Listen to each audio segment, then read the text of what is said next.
Dr. Eric Kelly III and a host of phenomenal speakers from all around the globe for this 7-day virtual event that you don't want to miss. The mission of the Black Business Expo is to raise scholarship money from kids all the way from high school all the way from college. The Black Business Olympics is one of the largest Black business showcases in the world. It is an opportunity for businesses and companies to showcase their businesses globally. We are going to be giving away laptops up to $5,000 away to students. Again, I'm Olivia Appleberry, the founder of 2 Cents Finance and one of the speakers for the expo. I am so excited to see you there. For more info, go to www.blackbusinessexpousa.com or call 919-308-9090 and hope to see you there. I am Black Business. From the moment I wake until the time I sleep. Yes, I am Black Business. I am Black Business. Tell me, are you Black Business? I am Black Business. Do you support Black businesses? Listen, I support Black business because I am Black Business. Black Business Expo, one of the largest business showcases in the history of Black business in the world. The world! Sign up today at www.blackbusinessexpousa.com or call 919-308-9090. I am Black Business. I am Black Business. From the moment I wake until the time I sleep, I am Black Business. I am Black Business. Are you Black Business? I am Black Business. Do you support Black businesses? I support Black business because I am Black Business. Black Business Expo, one of the largest business showcases in the history of Black America in North Carolina. Join Dr. Eric Kelly III and a host of phenomenal speakers from all around the globe for this 7-day virtual event that you don't want to miss. The mission of the Black Business Expo is to raise scholarship money from kids all the way from high school all the way from college. The Black Business Olympics is one of the largest Black business showcases in the world. It is an opportunity for businesses and companies to showcase their businesses globally. We are going to be giving away laptops up to $5,000 away to students. Again, I'm Olivia Appleberry, the founder of 2 Cents Finance and one of the speakers for the expo. I am so excited to see you there. For more info, go to www.blackbusinessexpousa.com or call 919-308-9090 and hope to see you there. I am Black Business. From the moment I wake until the time I sleep. Yes, I am Black Business. I am Black Business. Tell me, are you Black Business? I am Black Business. Do you support Black businesses? Listen, I support Black business because I am Black Business. Black Business Expo, one of the largest business showcases in the history of Black business in the world.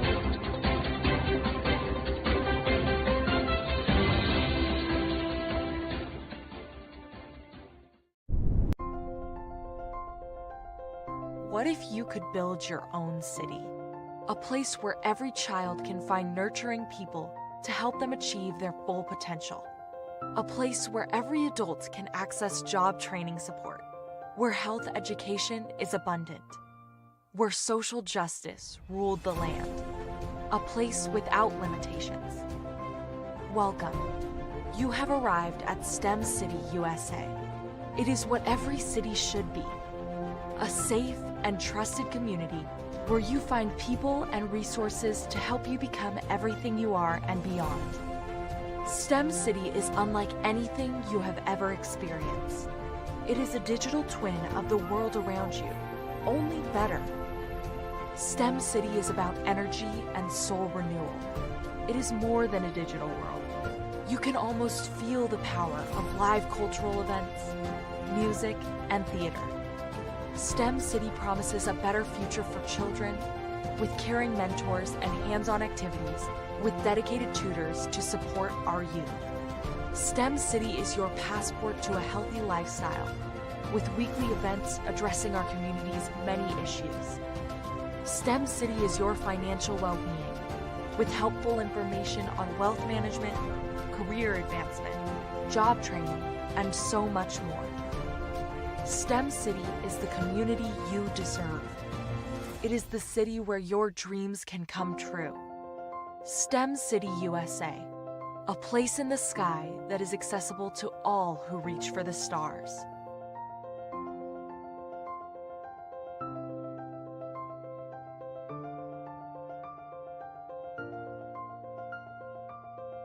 Artist to me is a creative expression of something from nothing. You know, it explodes onto the canvas, or it explodes on in my work.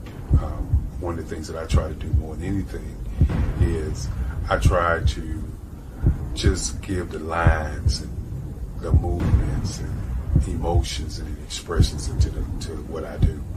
Art really means to me a chance to express how I feel deep down inside.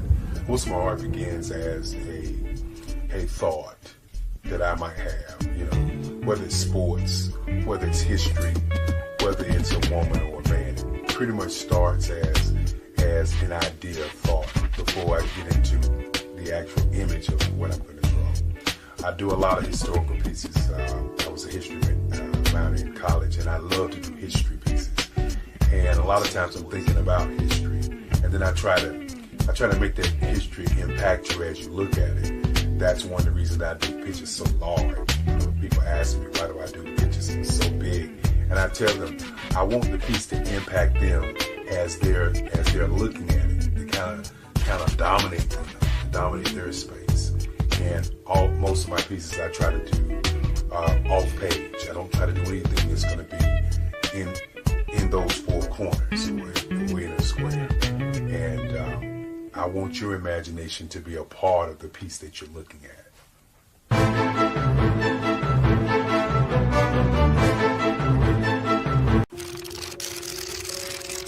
Bravery is not the absence of fear, but the ability to overcome it. We stand for those who defy suppression, who speak out, and those who walk the road less traveled. Everyone deserves to be seen and their voices to be heard. We're sparking a movement, growing a community of creators united by the desire for freedom, choice, equity, and ownership. At Fanbase, it's all for one and one for all. We support each other to guide, promote, and uplift you in a place where you can unapologetically be yourself. A place where your voice, ideas, and creativity are not just welcomed, but celebrated. We are Black founded, minority funded, and supported by a diverse, inclusive, powerful community that believes in the strength of authenticity and individual choice. Regardless of success or background, we welcome you, the marginalized, the underappreciated, the successful, the superstar. We're for all who seek a space to express themselves freely, where they are rewarded for being their authentic, true self. We transcend labels because only we have the right to define ourselves. We are built for the brave, the culture, the creators, and for the future where everyone has a power to shape their own destiny, where all are empowered, voices are amplified, and freedom is embraced. For the first time, you have a chance to own the platform you helped make popular. It's a revolution, a movement in how we connect, create, and share. Everyone is a creator, and everyone has a fan base. Here, you can be you without limits.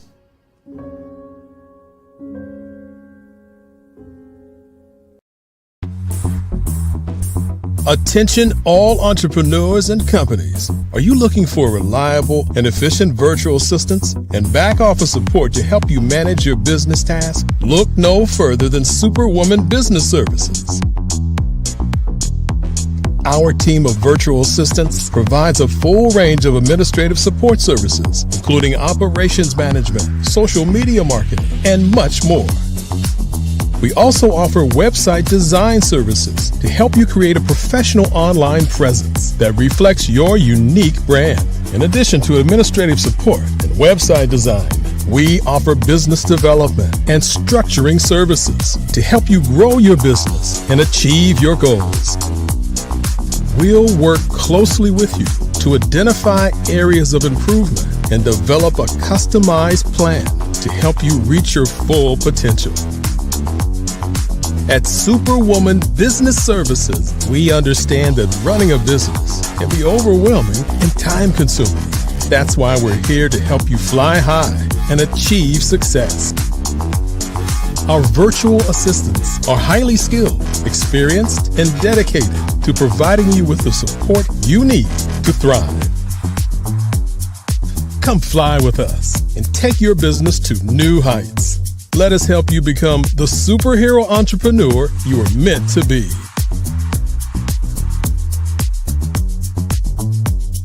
Contact Superwoman Business Services today to learn more about our back office support services. Come fly with us and take your business to new heights. You are a Black-owned business and you're looking for new ways to expand your reach. Or you're a creative and you have an amazing story that needs to be told, seen, and heard.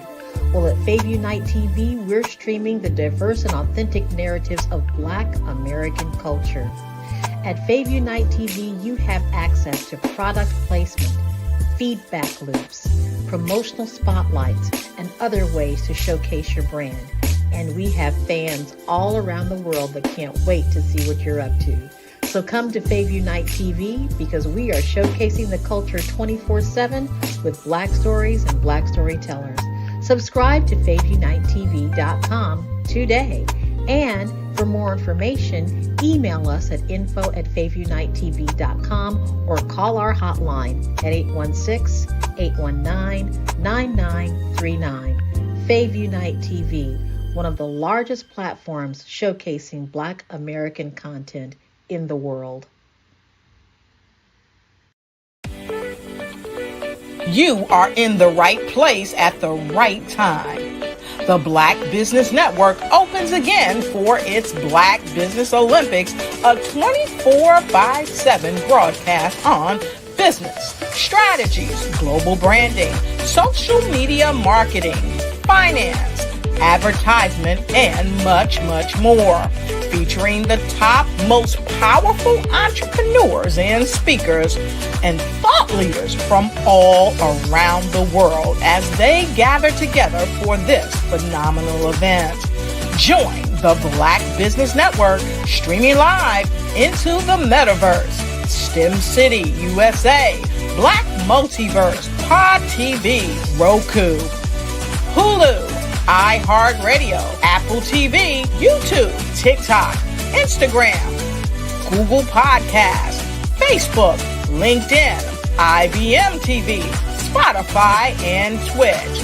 Tune in today and be a part of this amazing movement. The Black Business Olympics welcomes you.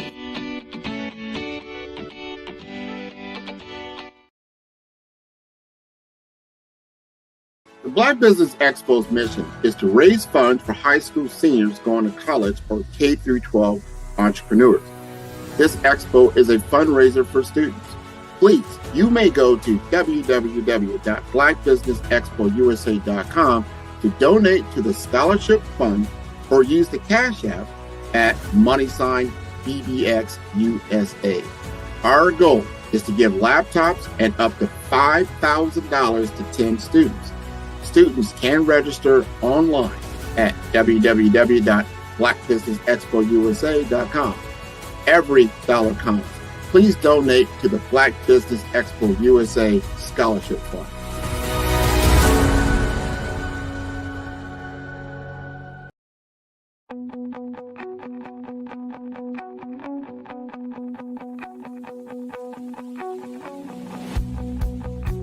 I am Black Business. From the moment I wake until the time I sleep. Yes, I am Black Business. I am Black Business. Tell me, are you Black Business? I am Black Business. Do you support Black businesses? Listen, I support Black business because I am Black Business. Black Business Expo, one of the largest business showcases in the history of Black business in the world. The world! Sign up today at www.blackbusinessexpousa.com or call 919-308-9090. I am Black Business.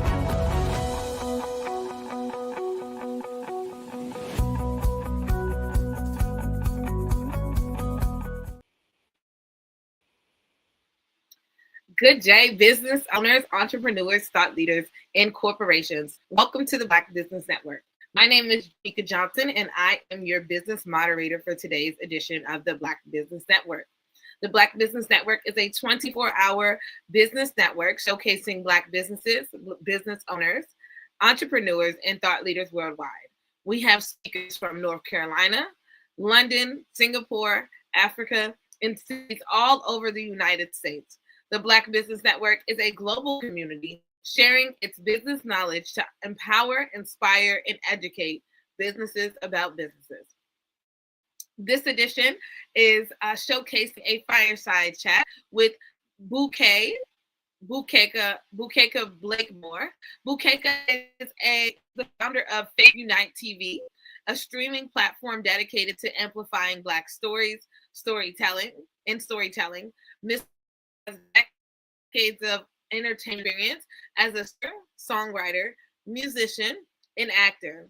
As a professional speaker, she has inspired thousands on leadership, diversity, and self-worth. She also serves as a UNESCO not-for-profit serving the city of Kansas City, Missouri, as the first and only UNESCO Creative City of Music in the United States. Please welcome today Miss Bukeka Blakemore.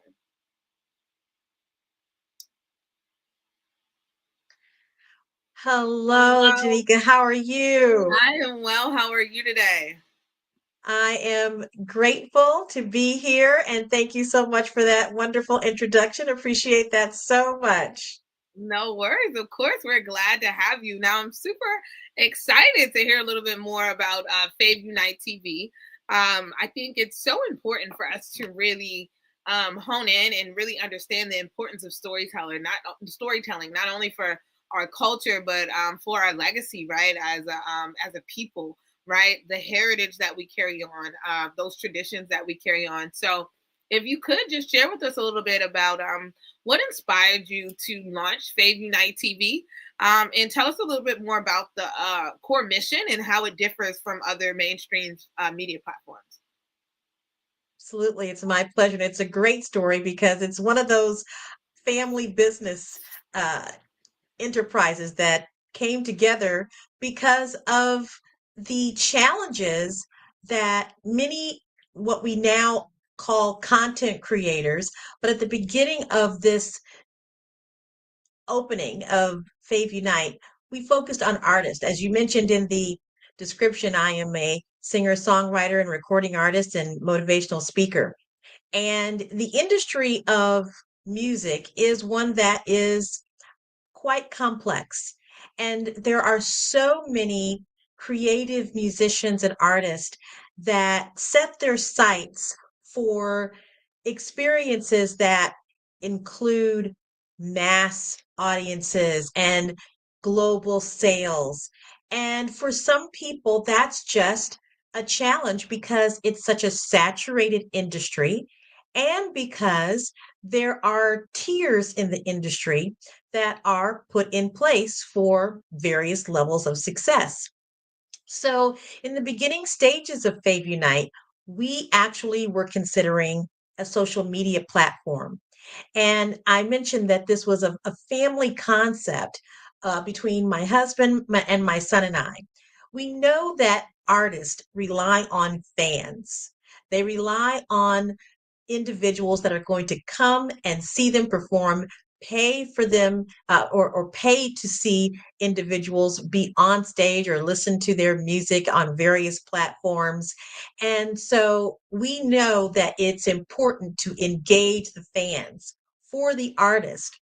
And we also knew that artists are always on some type of platform, which we would consider a venue.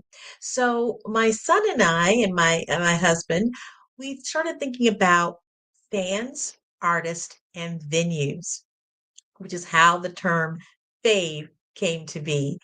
And then we added unite to that description because we wanted to bring those worlds together so that there would be a way for each one of those sectors, so to speak, to amplify each other.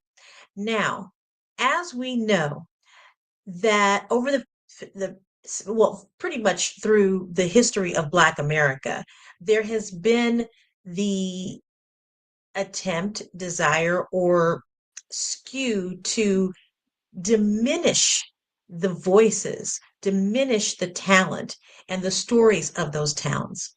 So over time, and as technology expanded, we chose to move into the streaming space rather than a social media network space. And that became the launch for Fave Unite TV, a platform for video content to have Black voices, Black stories, Black storytellers have a place to have their stories seen, told, and heard. Okay. Now, so now is this a constantly, so we're streaming 24 hours, or what does that look like? Is there set segments? Is it more of like a Netflix streaming service where you have, things that we can go back and watch all the time, or like maybe even like a Zeus, which is I wouldn't say they're sharing Black stories, but it is a Black streaming network. So what does that look like? It is an OTT platform, meaning over the top technology, television platform, which means that yes, it is more in line with like a Netflix or a Hulu, where you can go and you can subscribe and you can see various pieces of content, video on demand content, as well as a watch live a component as well. So that is the infrastructure that we have for Fave Unite TV on one of our platforms. It is one where artists can take part in interviews and podcasts, as well as have their films or either feature or short films seen on Fave Unite TV. So what we want to do is make sure that we're giving a variety, a wide range of content that is giving that experience of Black stories and Black storytelling. Okay. I love that. So when we talk about the content, can you tell us like what type of content are you showcasing, and how does that kind of tribute to the authentic Black storytelling experience? What does that look like? Is it more of a reality TV show? Is it more of like documentaries, or what exactly does the repository of content look like for Fave Unite? That's a great question. We do have, like I said, a variety. So one of the people that you'll see on Fave Unite TV is a director and writer by the name of Ronald Dillard Jr. out of Virginia. And he has 4 films that really, all of them move into that Black storytelling experience. They're not documentaries, but they give quite some narratives that are quite compelling. And he doesn't mince words, right? So it is from that authentic place, whether we're talking about race relations, whether we're talking about police brutality, whether we're just talking about family dynamics as well. He has some wonderful short films on Fave Unite TV. We'll also be introducing a new short film on Fave Unite TV shortly by two-time Academy Award winner Willie D. Burton and his production partner Derez Douglas, who has been a trailblazer for women in television and film, and is an amazing coach as well. You'll also find that there are, again, podcasts of filmmakers, of artists, of individuals that are in different fields, such as business or comedy, or all of the different ways that we show up as a people. We also have musicians and animated pieces as well. So we have a wide variety of different types of content that you would find on Fave Unite TV. Okay, that's awesome.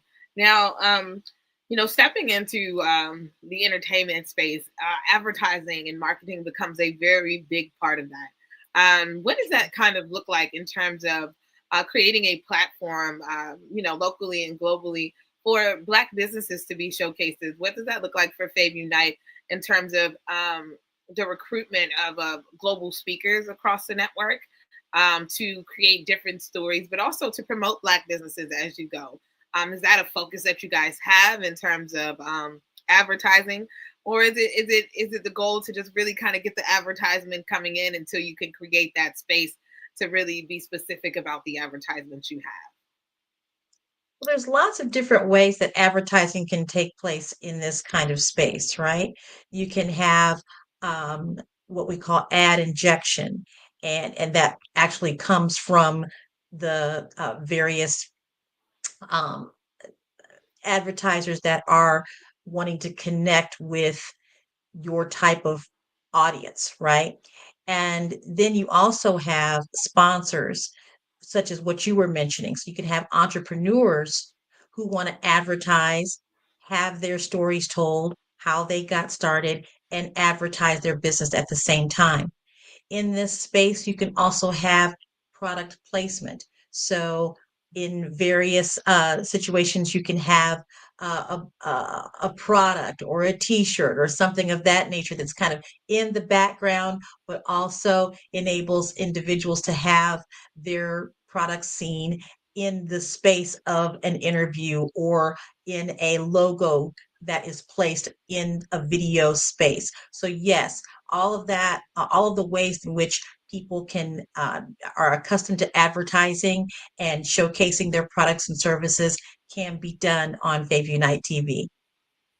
Okay, love that. So can you share with us as we kind of and how it really kind of aligns with how you guys are at Fave Unite determine how you choose different programming, how you organize programming.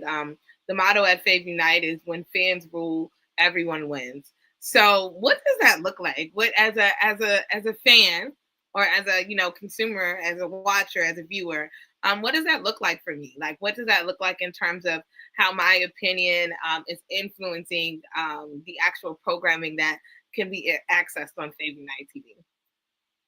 Absolutely. So fan participation is key to our platform. And so we have various ways that fans can engage with the content creators. So, for example, it can be as simple as answering a poll or doing a like or sharing the content from our YouTube space. But then there's also our community platform where we can have master classes or training classes where people can come and learn from individuals, fans that are of that are people that are fans of the content creator can then engage on a more intimate level. And then it also, for the content creator, creates a stream of revenue for them as well. We like to do things that are both online and offline. So anytime that we can have a certain event that fans would love to engage in, we make that available as well. So that is why fans rule, and fans rule, everyone wins. Because for these content creators, we're talking to our fans. We're reaching out to the people that really care about the work that we do, because we know it inspires them. So that's why we say, hey, make the fans happy, give the fans what they want, because when fans rule, everyone wins. Love that. Love that.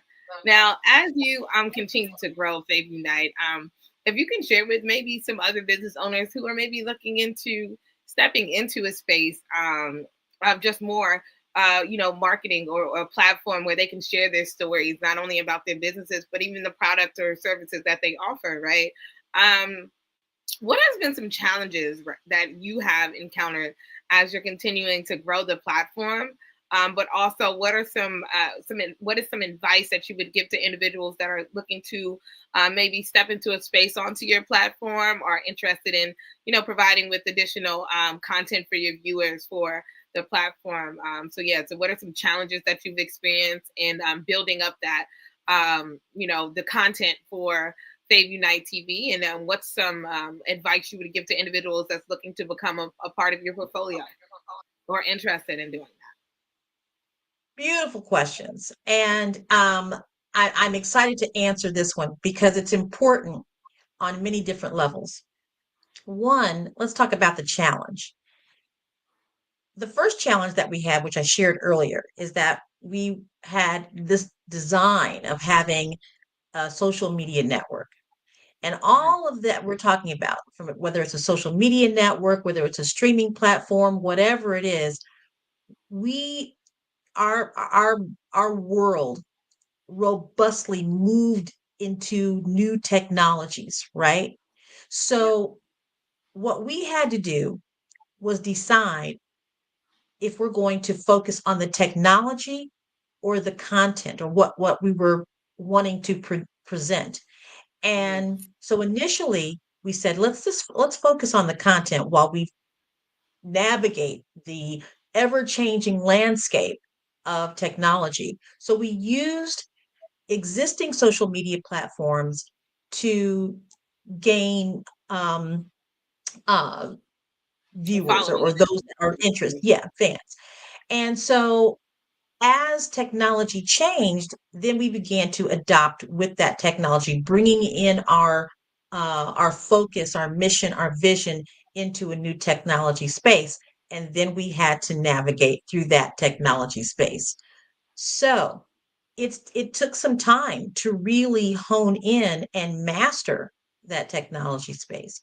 But what that means is that we've done all the work.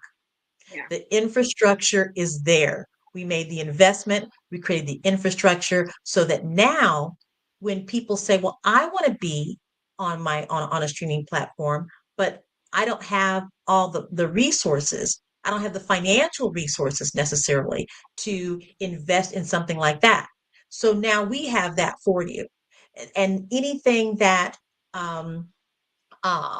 you want to create in terms of your story and being a storyteller can be done on Faith Unite TV. So that means that we can now make that platform available to content creators so that they don't have to go do that themselves. Now, we know that there are various types of streaming platforms. We know that there's YouTube. We know that there's Vimeo. We know that there's all these different types.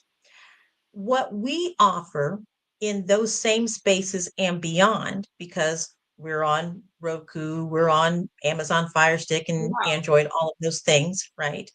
What we offer is for you to not just be sequestered in your own bubble, honor that bubble, honor that space that you have created for yourself, but then you can also leverage Faith Unite TV so that you are not only seen by just the people that follow you, but you can also be seen by the people that follow you and others like you, so that now you are expanding your audience base within the same target audience, so to speak.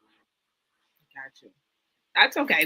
That's interesting. So as I'm hearing a little bit more, I wonder, and I guess my question leans towards, I am a firm believer. I have a lot of friends who are in the entertainment space as actors and other forms of entertainment and so on, also producers and things like that. And so I know you speak a lot about different like content creators and things like that, and having the space to create a space almost as an extension of a podcast or an extension of a broadcast network. But what does it look like in terms of your content growth for a producer, right? Or a director who is like maybe just won at the Sundance Festival. They just had a film that was at the Sundance Festival and it was showcased, and they're like, hey, we want a network that is perfect for us or is dedicated to these Black stories. Like, what does that look like for a director or a producer that has a project that they want a platform to look like? What does that process look like for them? And is Fave Unite TV a good fit for them? Absolutely. And this is what happens, what I find, and with some of our partners, what we find, particularly with Black American storytellers, okay, who are in the film space. One of the things that happens is when they, and this happens with artists in general too, particularly in US based artists. There's all these larger platforms, right? So if I could just get my thing on this network, if I could just get my thing on this platform, then I will have made it, right? Yeah. But a lot of those platforms are not necessarily interested in Black drama, in Black horror films directed by Black women, in those niche markets. So Yeah. where do they go? And I can tell you, and I'm sure that a lot of your friends would agree that yes, beyond the film festival, where does my film land? Where does my Yeah. project have a space and a home? Yeah, I've got this on my YouTube channel. I spent $150,000 on my documentary and it's now on my YouTube channel. Where does it go from there? How do I engage audiences? Where do I go? And this is that place for that.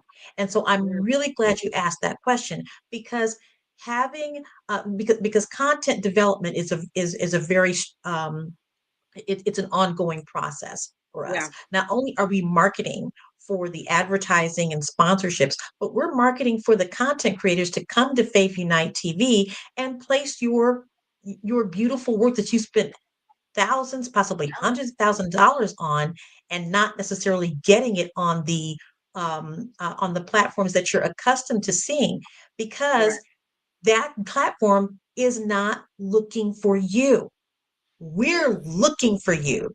We're looking for you. So for all of those, there's a wonderful saying that I've heard many times, is that what you're looking for is looking for you.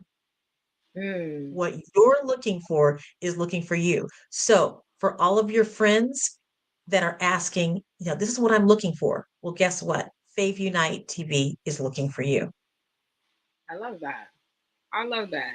Now, as we go, what type of, I guess I have like one more question before we like kind of get ready to wrap up. Maybe a question and a half, if we're being honest. And then we'll give you, I think I lost you.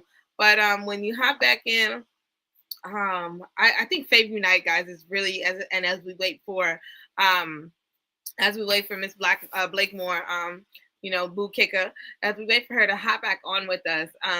I think, what they're doing over at Fave Unite TV is honestly, it is a beautiful thing, right? We have these larger venues like the Zeus networks that are creating these reality TV spaces. You have the Tyler Perry's, where in essence, he's very much monopolizing what's going on there.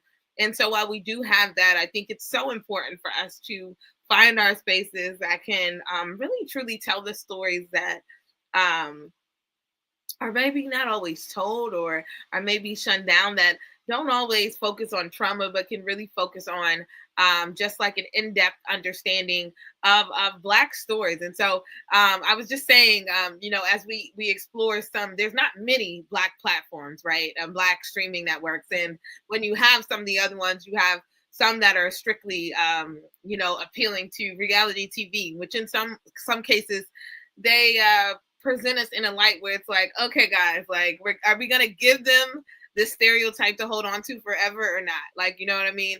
And then you have like the Tyler Perry Studios, where in essence, though, Tyler Perry is monopolizing, in essence, you know what I mean? The actually creation of these products. Like, yes, he has his writers.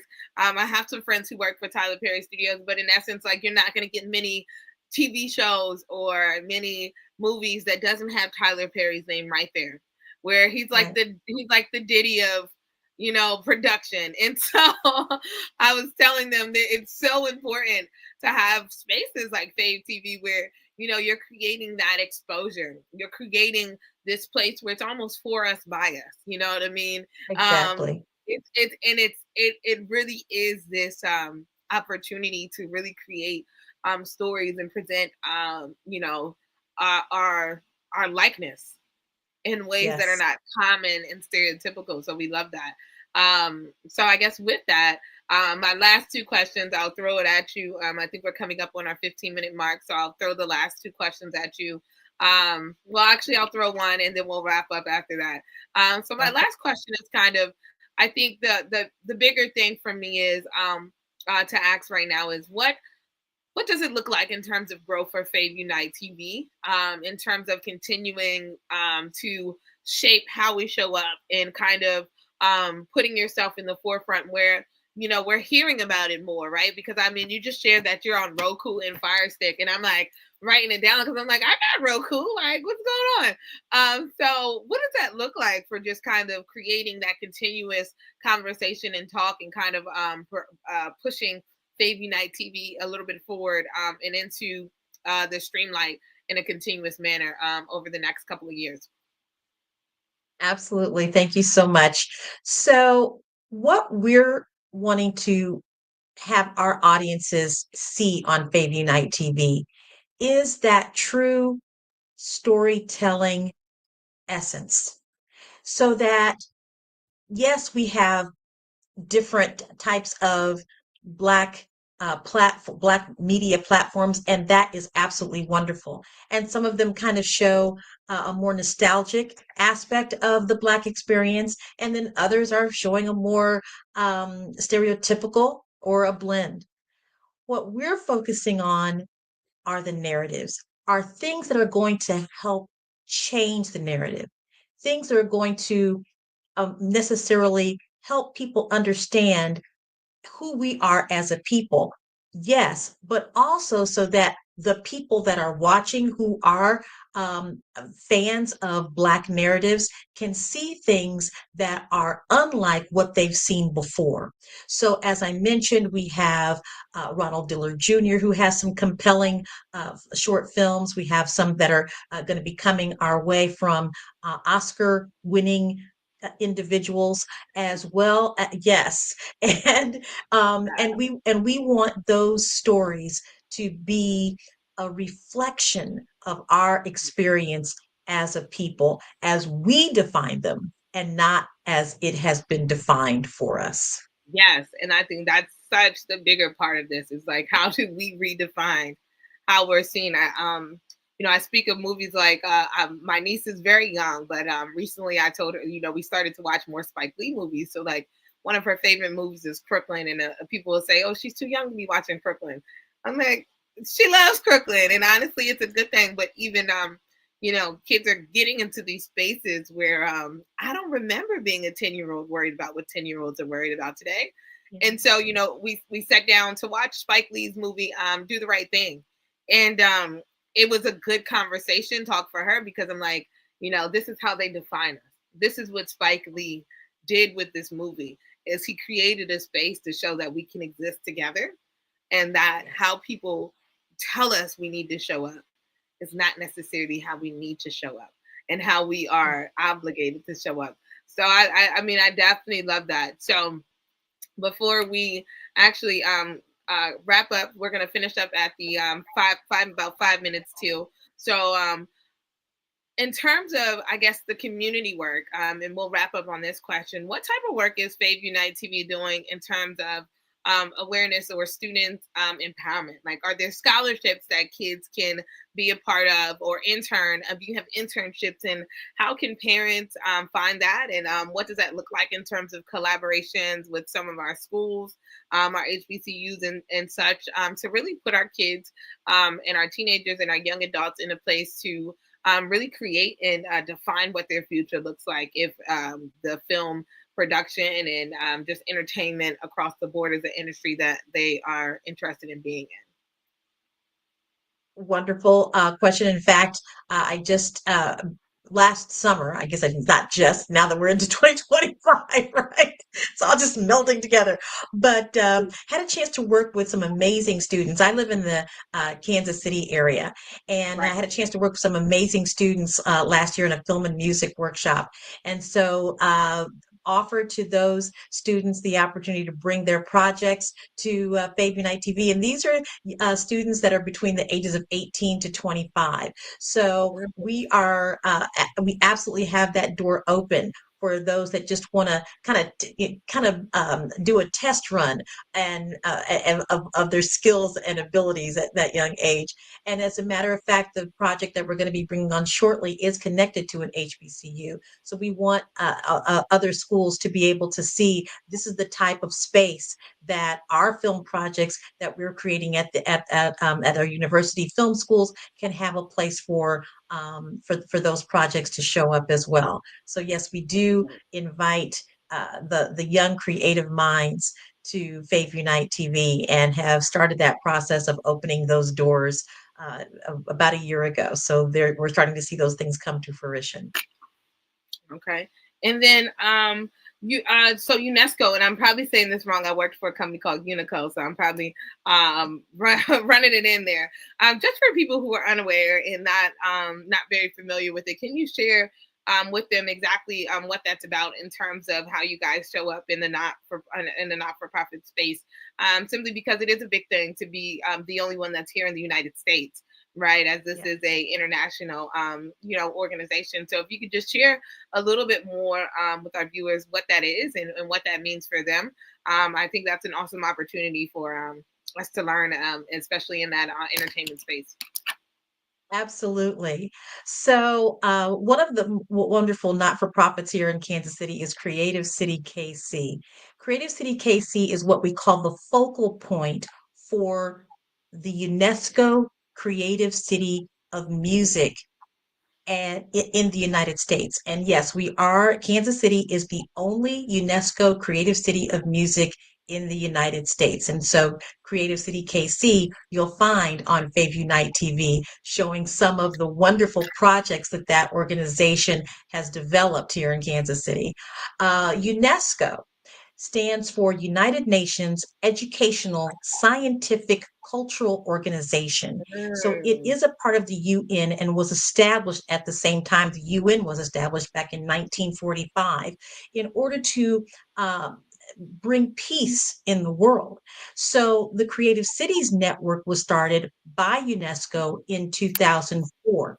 And so there are 75 music cities around the world. Again, we're the only city music in the United States, but there are 350 creative cities around the world, and and they range from genres of gastronomy, film, craft and folk art, media, design, which is more in the area of architecture, as well as literature. So there are 9 creative cities in the United States in other genres, but again, we're the one for music, and we should be seeing another one popping up here soon. And it's good that we have more than one in every one of those genres, because UNESCO is a powerful tool for making sure that we are able to come together as a community in a peaceful and creative way.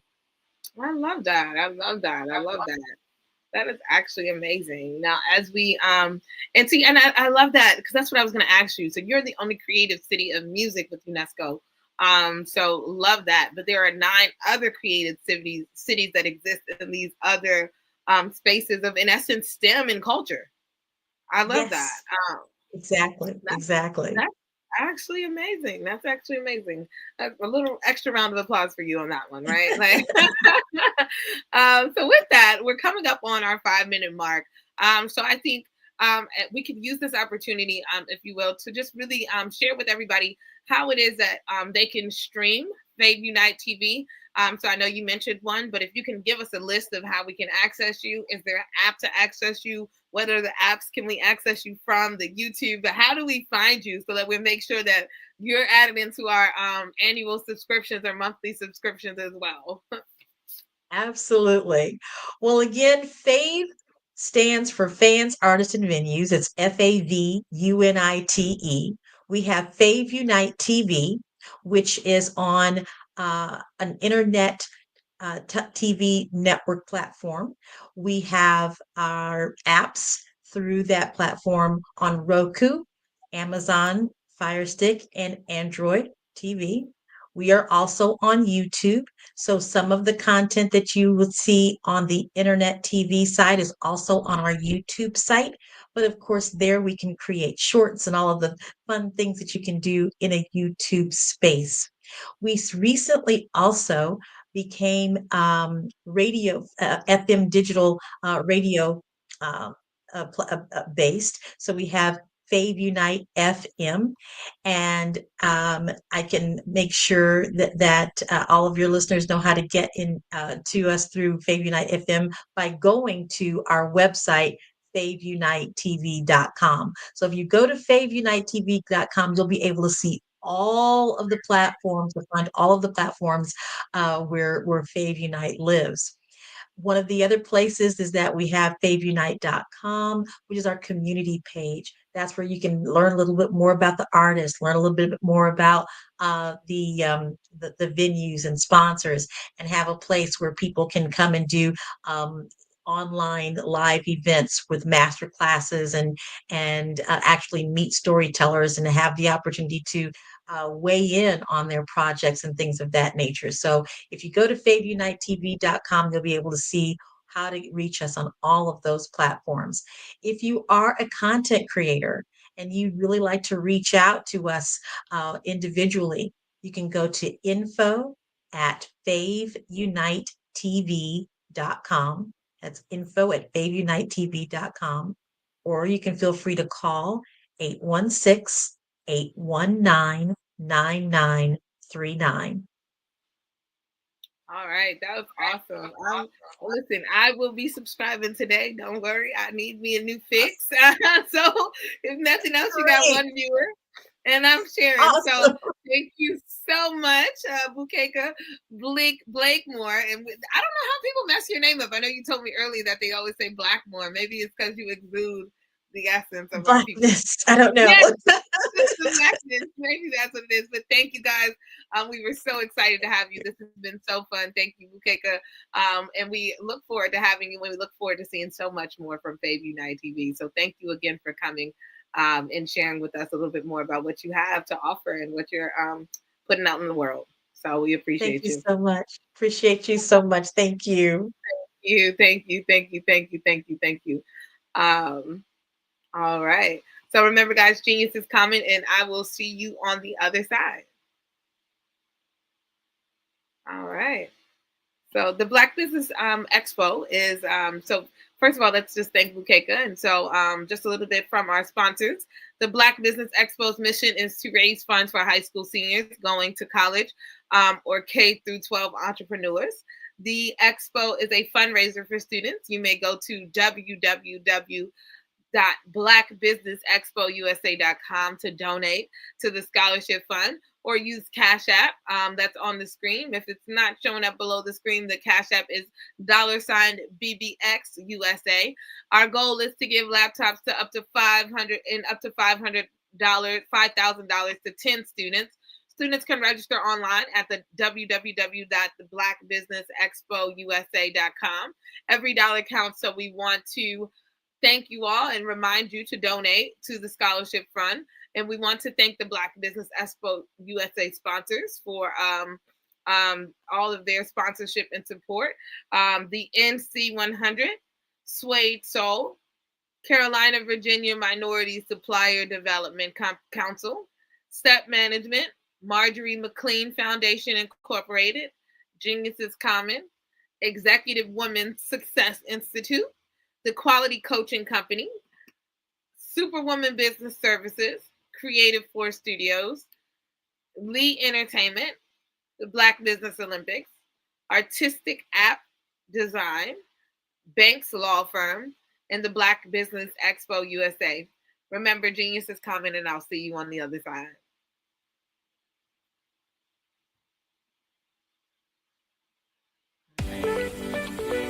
You are in the right place at the right time.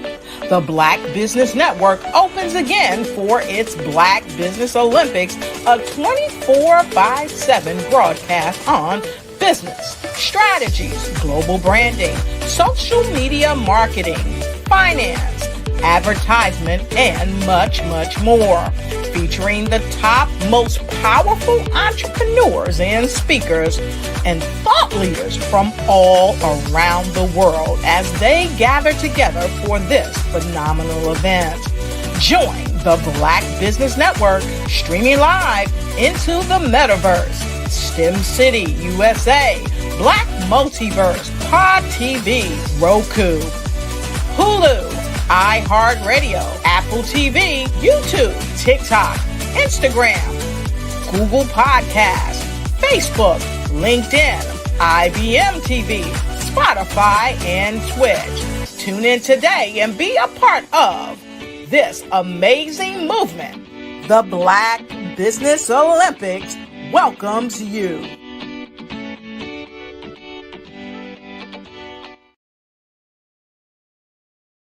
Artist to me is a creative expression of something from nothing. The Black Business Expo's mission is to raise funds for high school seniors going to college or K through 12 entrepreneurs. This expo is a fundraiser for students. Please, you may go to www.blackbusinessexpousa.com to donate to the scholarship fund or use the Cash App at $BBXUSA. Our goal is to give laptops and up to $5,000 to 10 students. Students can register online at www.blackbusinessexpousa.com. Every dollar counts. Please donate to the Black Business Expo USA Scholarship Fund.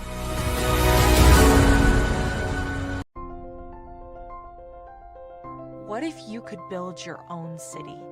A place where every child can find nurturing people to help them achieve their full potential. A place where every adult can access job training support, where health education is abundant, where social justice ruled the land. A place without limitations. Welcome.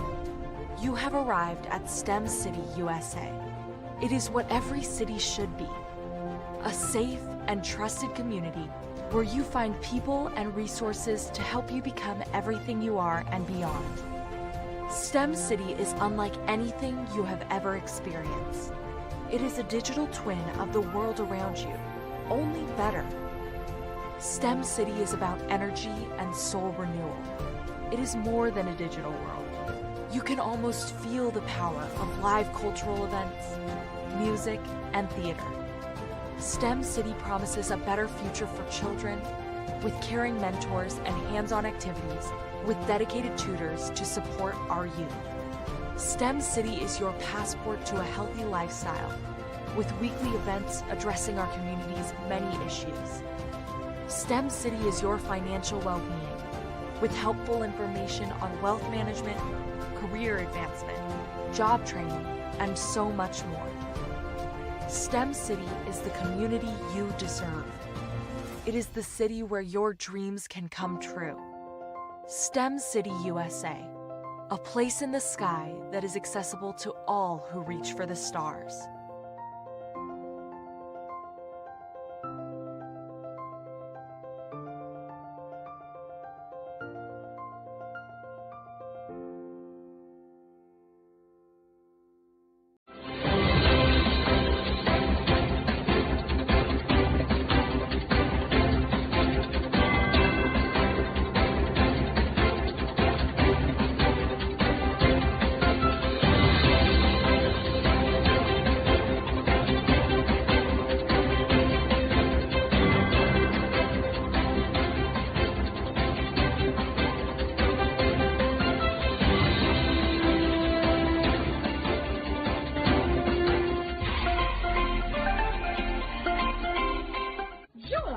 Dr. Eric Kelly III and a host of phenomenal speakers from all around the globe for this 7-day virtual event that you don't want to miss. The mission of the Black Business Expo is to raise scholarship money from kids all the way from high school, all the way from college. The Black Business Olympics is one of the largest Black business showcases in the world. It is an opportunity for businesses and companies to showcase their businesses globally. We are going to be giving away laptops up to $5,000 away to students.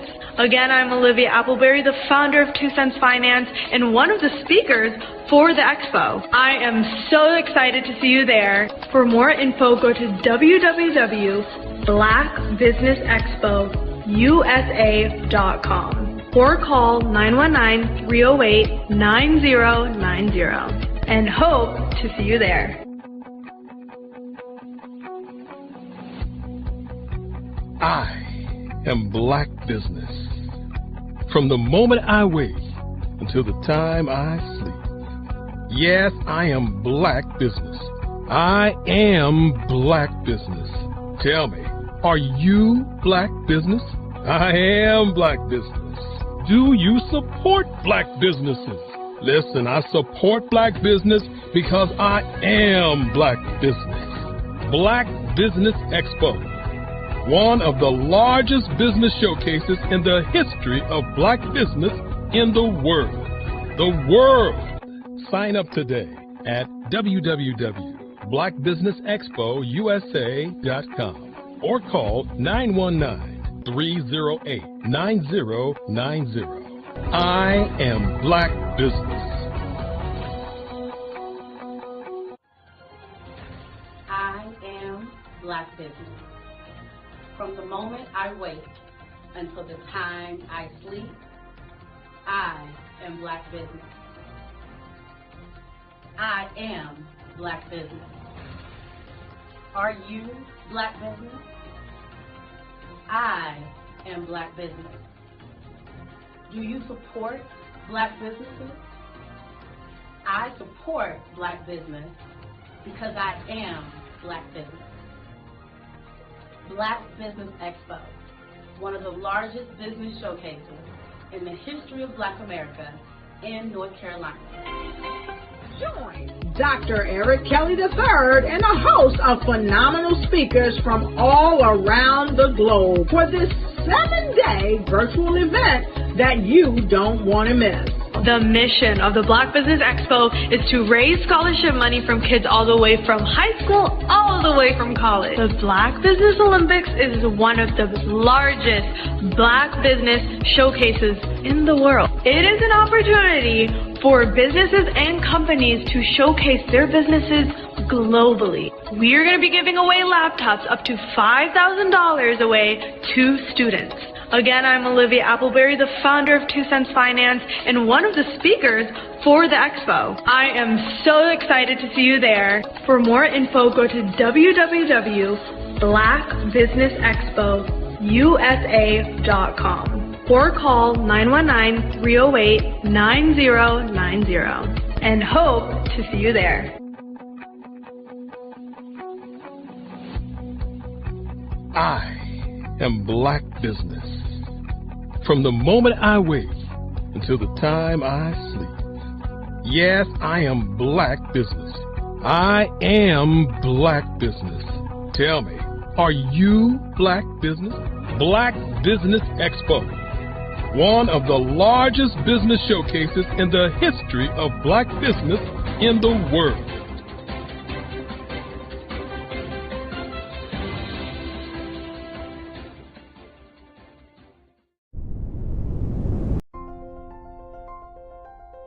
What if you could build your own city? A place where every child can find nurturing people to help them achieve their full potential. A place where every adult can access job training support. Where health education is abundant. Where social justice ruled the land. A place without limitations. Welcome. You have arrived at STEM City USA. It is what every city should be.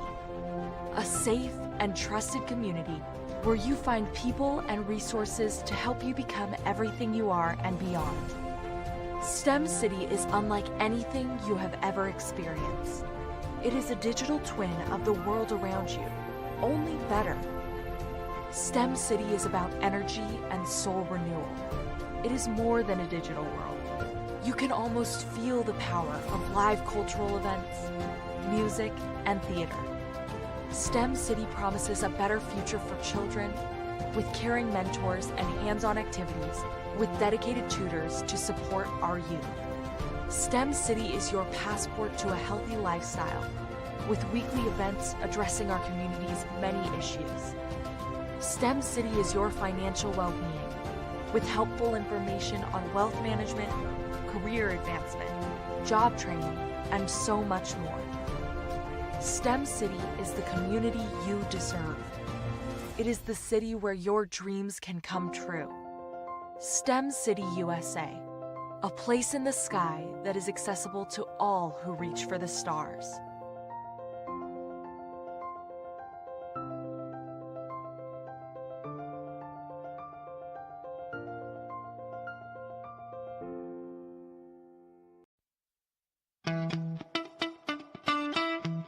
How many times have you been asked to help someone you didn't even know, a student, a business entrepreneur, or did you ever even ask, where did they end up? That business, that friend, that entrepreneur. Well, just maybe they ended up in a gang, bankrupt, homeless, or worse, dead. Maybe they turned to crime, drugs, and alcohol. Did you ever wonder?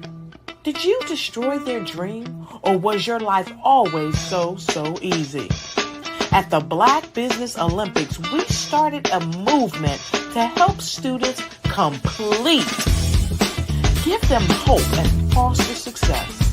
Help them to leave their dreams of providing laptops, computers, and up to $5,000 in scholarship funds. Today, we ask you to help a student, a business owner, or an entrepreneur to realize their dream by sponsoring them, supporting them, and buying from them. Consider this. With $1.6 trillion in our Black community, we only ask for a small donation for our students, our businesses, and our entrepreneurs. And you can change a life today. So I ask you, what are you going to do? Sit on the sideline and watch our students in high school be losers, miss out on their dream from lack of resources? Or are you going to donate to the movement and change their future and yours as well? Give us a call today at 919-308-9090. Change their life by investing with action to the Black Business Olympic Fund. The Black Business Olympics, one of the largest business showcases of Black business in the history of the world.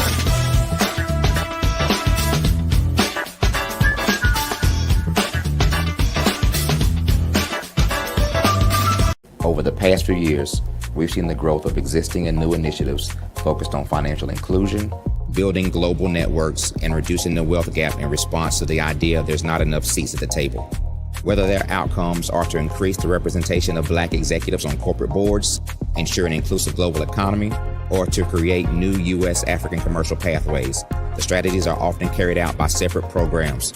The question is, should they be?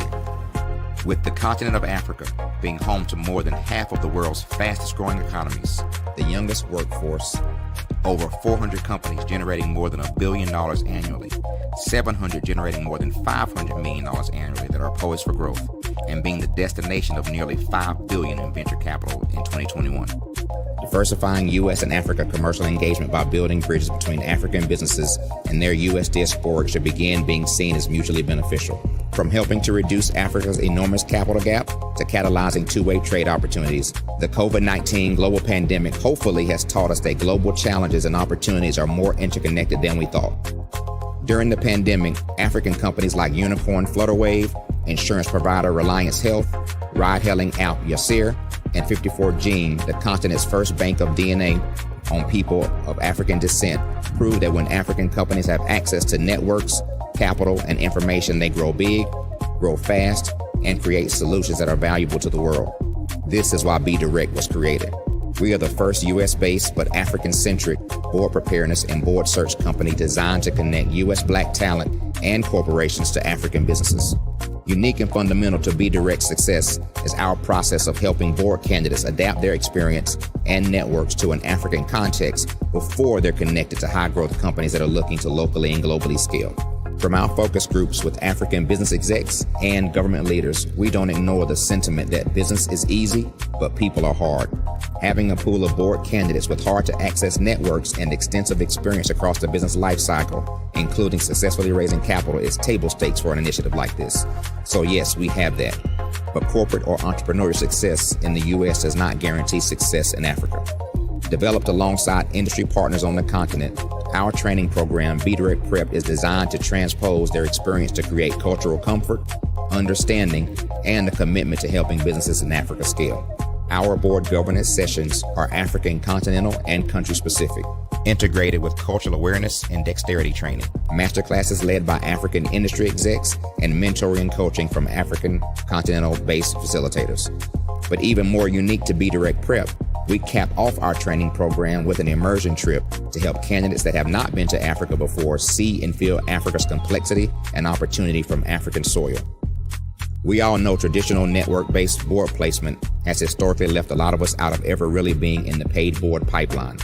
Our strategy supports the work of many great organizations that are successfully filling seats at U.S. board tables by creating more tables for those that are still left on the sideline. It's time to start seeing the role and value of U.S. Black talent and businesses on the continent of Africa differently.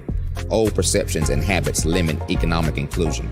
Let's transition Black talent and the African businesses they will support from the periphery of the global economy to its core. Living in a global lockdown, we all know now how fast local and global economies can change, and see the value of having businesses that hire, strengthen local value chains, and even grow globally. Status quo in any form holds back progress. We must democratize U.S.-Africa commercial engagement by socially and economically connecting cultures that have long been disconnected. It's time for Africa's U.S. diaspora to redefine their global value by helping African businesses scale continentally and globally.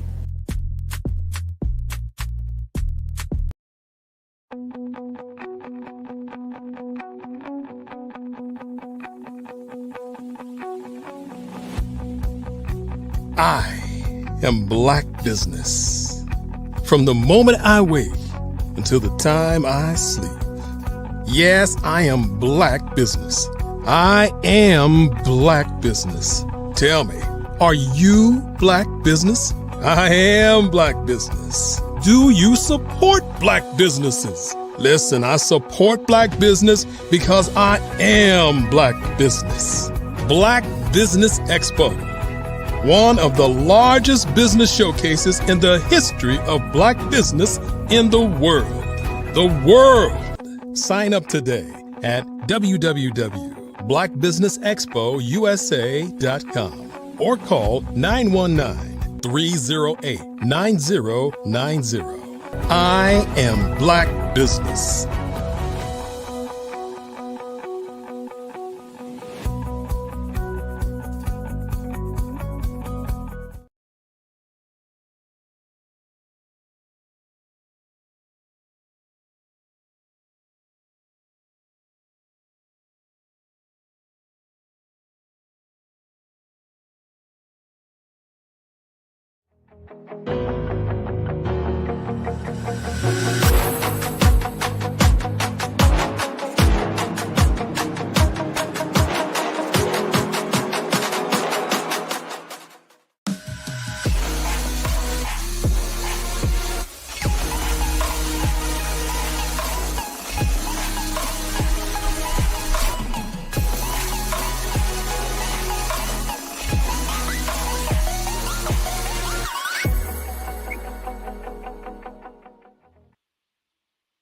We will try that again. Good afternoon, business owners, entrepreneurs, and thought leaders in corporations. Welcome to the Black Business Network. My name is Janika Johnson, and I am your business moderator for this edition of the Black Business Network. The Black Business Network is a 24-hour Black business network that showcases Black businesses, Black owners, entrepreneurs, and thought leaders worldwide. We have speakers from North Carolina, London, Singapore, Africa, Japan, and cities all over the United States. The Black Business Network is a global community sharing its business knowledge to empower, inspire, and educate businesses about businesses. Today, we will be having a fireside chat, with Ulysses Grant, Dr. G, and it will be hosted by Troy Richardson. Troy Richardson is a dynamic executive, a licensed financial professional, and international speaker with over 30 years of experience leading sales organizations and generating more than $400 million in revenue. As CEO of RCG, Richards Consulting Group, LLC, he is known for building profitable, purpose-driven leadership. Troy is also a passionate advocate for veterans, the blind, homeless, and special needs community. He serves on the board of 4 nonprofits and continues to lead with the heart, strategy, and service. Ulysses L. Gilbert II, Dr. G, is a senior strategist in the affirmative employment branch at FEMA, Office of Equal Rights, where he leads the efforts in DEIA training, strategic planning, and policy development across the agency. With over 2 decades of federal service, he has advanced affirmative employment programs at FEMA, the U.S. Secret Service, and the Pentagon. Dr. G is an expert in root cause barrier analysis, diversity and ROI models, and executive order implementation. He holds a PhD in business and social behaviors and disorders and an MBA in HR management and multiple executive certifications in strategic leadership. And so with that, I'd like to welcome to you, Troy Richardson and Dr. G. And remember, guys, genius is coming, and I will be seeing you on the other side. Welcome, gentlemen, and I look forward to hearing from you. Thank you so much, Janika, for that warm introduction. Dr. G, good afternoon, sir. Glad to be here with you, sir. Awesome. You feeling okay today? I am feeling a little bit under the weather, but that's not going to hold me back or hold me down. We keep moving. I hear you. Let's get into it, man. Well, first of all, we have a lot going on. And to the people out there, I want to explain exactly what we have going on. It's a national program, the Community Collaborative for Transformation. And Dr. G and also his colleague, our brother, Dr. Roy Jones, is doing something they're doing something incredible, something needed for over 20 years, but it was just brought to my attention about a month ago, and I jumped at the opportunity to make them a part of this collaborative, and just thank God that Dr. G and Dr. Jones said yes. But this is a collaborative that is transforming cities across the country. And we just happen to have the fortune of working with some of the nation's mayors to implement this collaborative into what they're doing. It's a strategy session where we get together and we figure out where the pain is, where the hurt is, and we come up with the customized plan to do something about it. We're action oriented. We're not about talk. We're ready for action from day one. So this is what Dr. G is a part of. And what he's going to talk about today is the program Call Me Mr. So Dr. G, let's get into it. Where did Call Me Mr. start at? Where did you come in? And where are we today with Call Me Mr.? Thank you, Troy, for the wonderful introduction. Call Me Mr. First of all, Mr. stands for mentors instructing students towards effective role models. It is housed at Clemson University under the leadership and founder of Dr. Roy Jones. 20 years ago, I used to work for a very moderate school district as the district recruiter. And what I saw in our school systems was not enough Black male teachers at the elementary level. So here was the mathematical formula. Not enough Black male teachers, but you had Black males who were a part of the pipeline schematic for the state of Florida. You also had third and fourth graders, Black males, being, eradicated from the school system because they could not pass the Florida assessment test. So, therefore, they dropped out.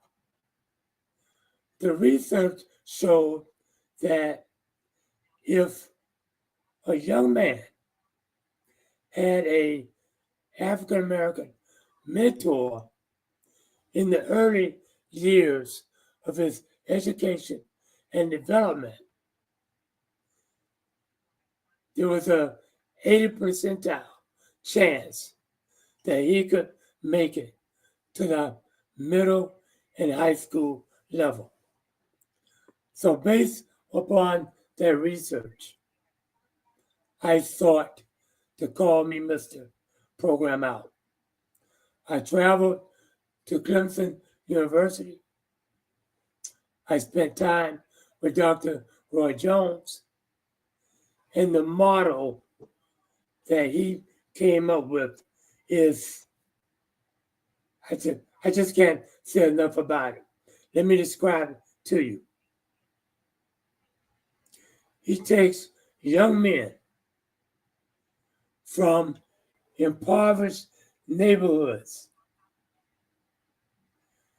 give them a teacher certification education at a majority serving institution or a community college in their backyard. After they receive their AA degree, he takes that same student, sends them to a majority institution for his bachelor's degree and teacher certification in elementary education. Here's the kicker. He sends them back to the neighborhood which they came from to be a teacher. Now, imagine that person who grew up in that neighborhood coming back to serve as an educator in that same neighborhood. The impact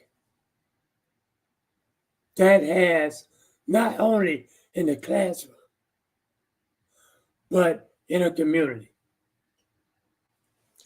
Here's a story for you. I had a 6'6" African American male taught second grade.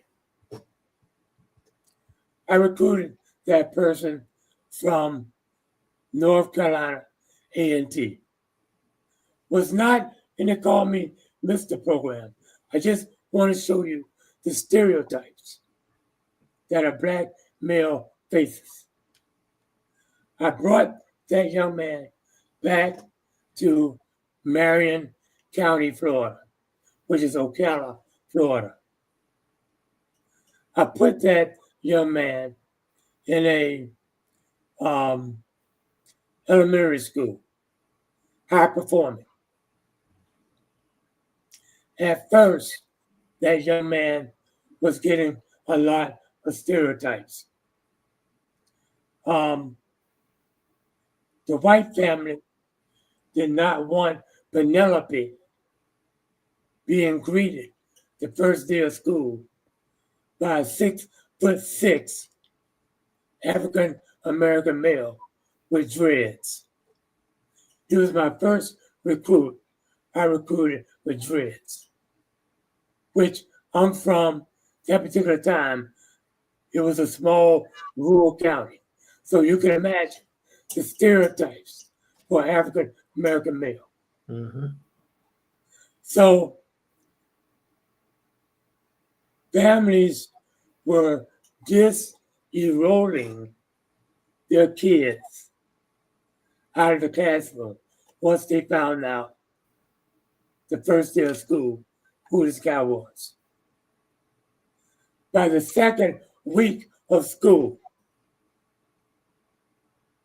this young man had a list of parents waiting to line up to get their kids in the classroom. Why? Because he was able to reach children.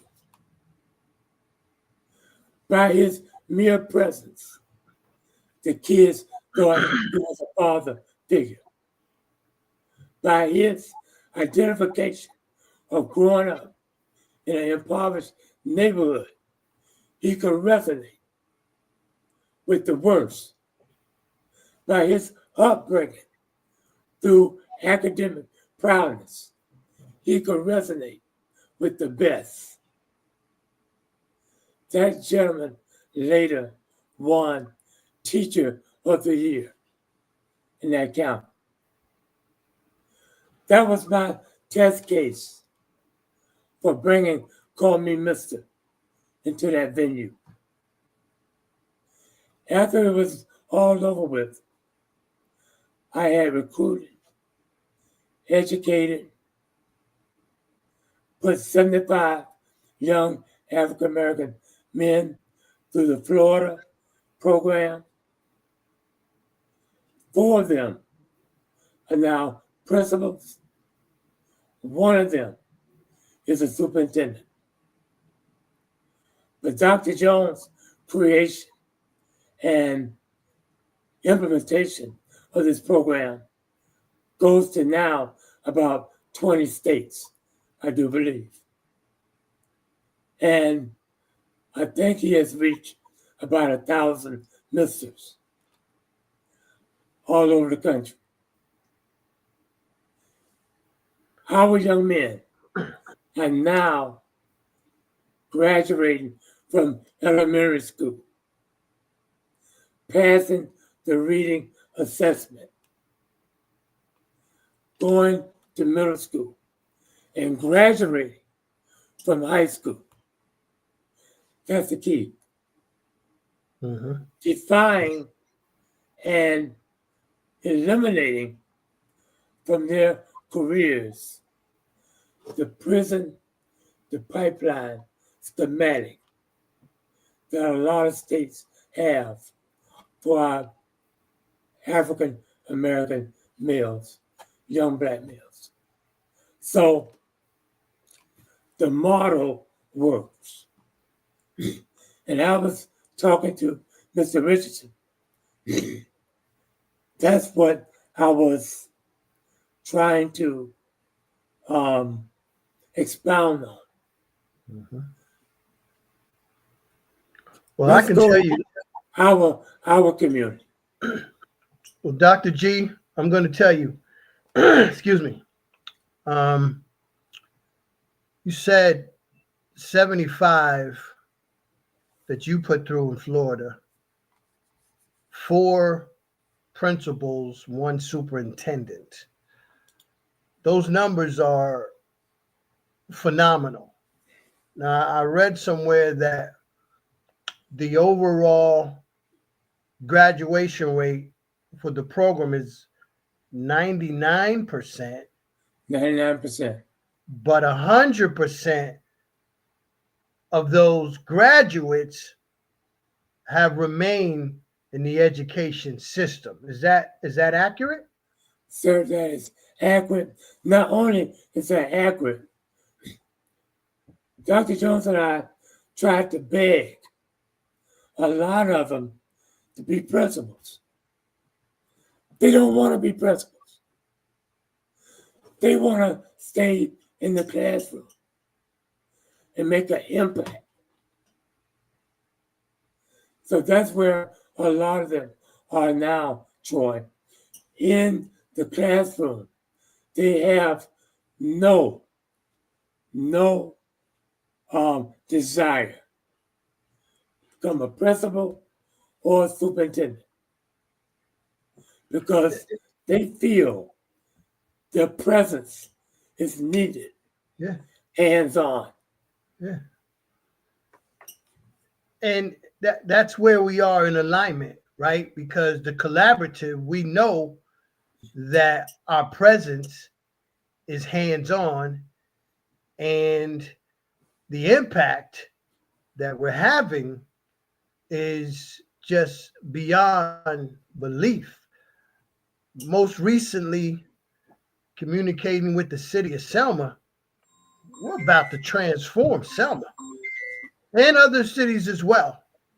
But Selma is close to my heart because, my family, my mother and all my uncles and granddad and grandma, they're from Alabama. And, I had an opportunity to visit Selma, as some of our collaborative partners have also been to Selma. So it holds a special place in all of our hearts, right? Because of the stories.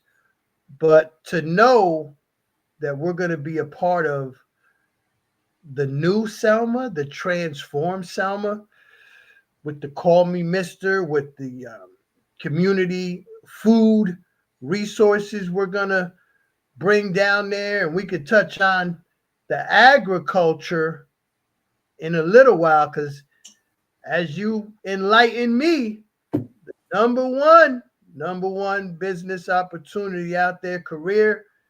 And I'm going to let you tell it, man. But let's close up with Call Me Mister. And we know that we're going to bring it to the collaborative. We're going to open this up to the universities we're dealing with, to the cities, the mayors. Everybody's going to know about this program. So it is going to expand. We are going to get more young Black educators that are going to be pouring into our classrooms and making that difference. And the key is, and we spoke about this, I have a friend who's a sergeant on a police force up here in Maryland, Prince George's County, and they have a program where they integrate themselves into the elementary classroom. Key word, elementary. You must get to our kids in elementary school. If you wait until middle school, you're probably too late. It's not going to be over. Not going to give up. But to make it easier and increase the odds of, the children embracing and receiving like they are with the young man, 6'6", gentle giant, they're relating to him. So they're retaining more information because they're not tuning him out. So when you have that type of teacher, and we all have had one or two of those in our lives, more if you're lucky. Right. But we know we still remember that teacher. So that's what we're creating, this sustainable educational funnel of talent, of people who want to be there. They're making the conscious choice to give back to the place where they grew up. And that's critical because it's relatable. So I'm going to let you close out on Call Me Mister. Add anything else before we transform into the agriculture. Troy, nothing really to close out.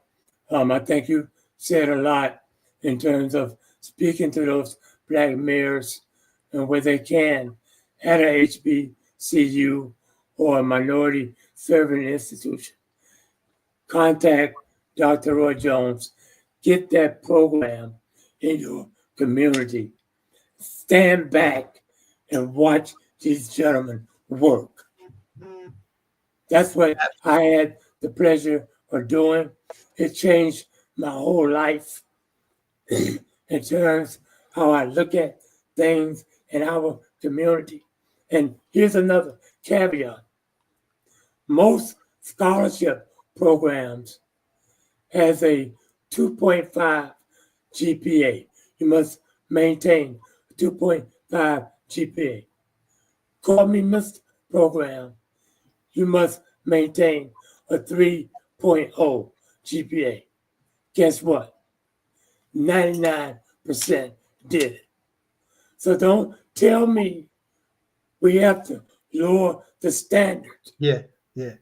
to get our people in for these scholarship opportunities. No, you raise the bar and have our people climb.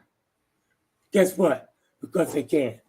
I've seen it, I've witnessed it, and we can do this. Amen, brother. Amen. And I do want to point out, I want you to contact Dr. Jones. Don't get it wrong. You know how I do. But I do want you to contact the collab. No, I'm talking to the audience right now. Oh, okay. I want y'all to contact us because the Call Me Mr. program is part of the collaborative. And when you deal with the collaborative, it's a little extra in there with the Call Me Mr. program. We're going to do a little bit different. We're going to add some sprinkles to that ice cream. Okay, so you guys, we're going to tell you how to get in touch with me. You know how to do that anyway.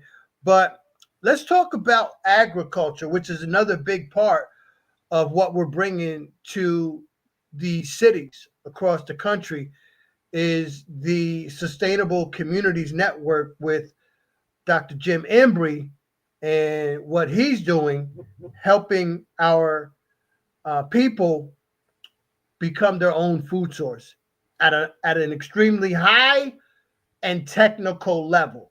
Okay, because technology, talking to Jim Embry, again, is a big part of farming. And what he's doing is integrating both at the highest level. So let's talk about your agricultural background, what you and your son have done and are doing, and, you know, just the excitement of bringing this to the cities. Well, I discovered Mr. Richardson through a mutual friend, and we just started collaborating, talking, and I was venting that I grew up rural. First of all, my grandfather was a black farmer, and we had over 260 acres. And that was common to me because there were other black farmers in the area. There were uncles, there were either cousins, but we were all relatives. And we had our own food growing up. I never knew, I was telling Troy, I laughed about it, but take a watermelon. And if you shave all the watermelon down to what they call the rind, it's white. I never knew what the rind was because country boys, we bust open a melon, take the heart of the melon, and go find a shade tree and eat it. The rest of it, we throw it to the hogs. So you can imagine, I was traumatized when I got older and got married. True story. So my wife taking the shopping cart, she puts the watermelon in the buggy. I said, "Oh, what are you doing?" She said, "I'm buying a watermelon." I said, no, I never bought a watermelon in my life. So for years, I refused to buy a watermelon. Then one day, she snuck one in on me, and she carved it out. Remind you, my wife is from Brooklyn. So she carved the watermelon out, and I saw that white part, the rind. First time ever seeing the rind of a watermelon. From that point, I didn't realize how fortunate and blessed that I was. So now, that brings us up to date. My family still lives on the land, 260 acres. Some of my nieces and nephews have built houses on the acreage, but nobody is doing any agriculture on the land that my grandfather sacrificed for. So in my old age, I'm going to attempt to try to make the land sustainable again by working with University of Florida and promoting sustainable meat, goat meat. But I got the idea from a young man, as Troy talked about, Jim Embry, who is globally recognized and going around to various communities, helping people of color with producing sustainable food. Look, we all know the story of the black farmer. We didn't have the resources. My granddaddy plowed with a mule until almost his deathbed. He got his first tractor. Okay, so we came from Africa with agriculture. It's nothing new to our community. We just did not have the resources to expound on it. And the academics to make it a business practice. But now the doors are open. We can do these sort of things. So I just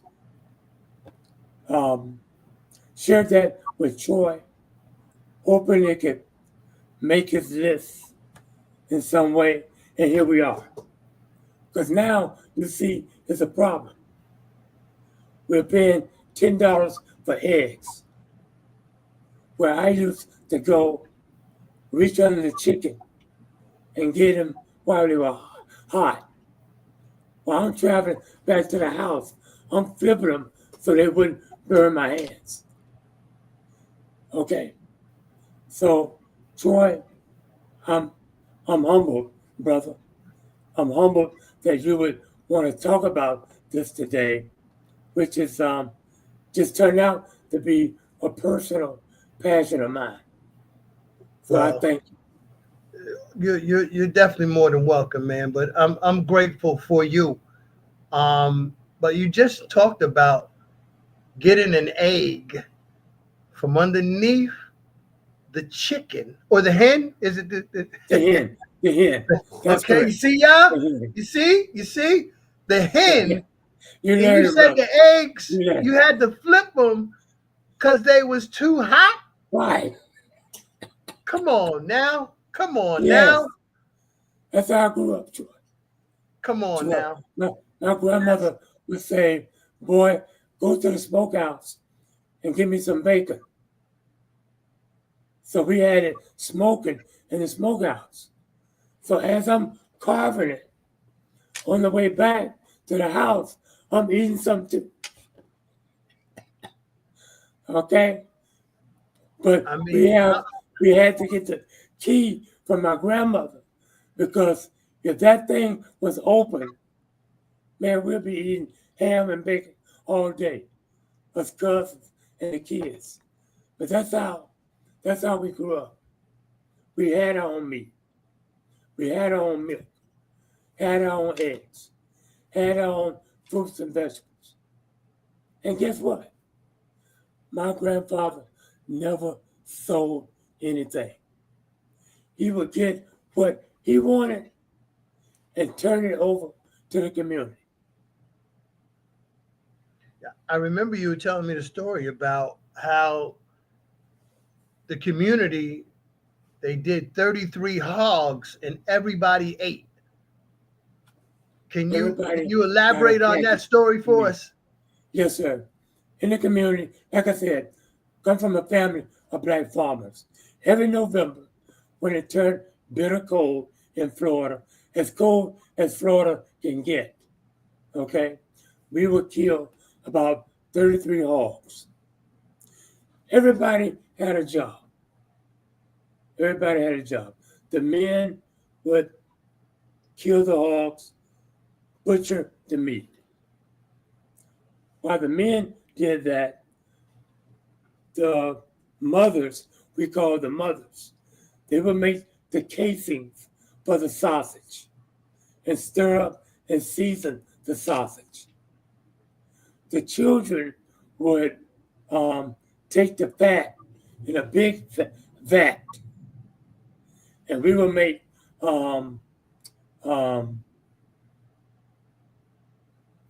fatback and chitterlings and cracklings by stirring the oil.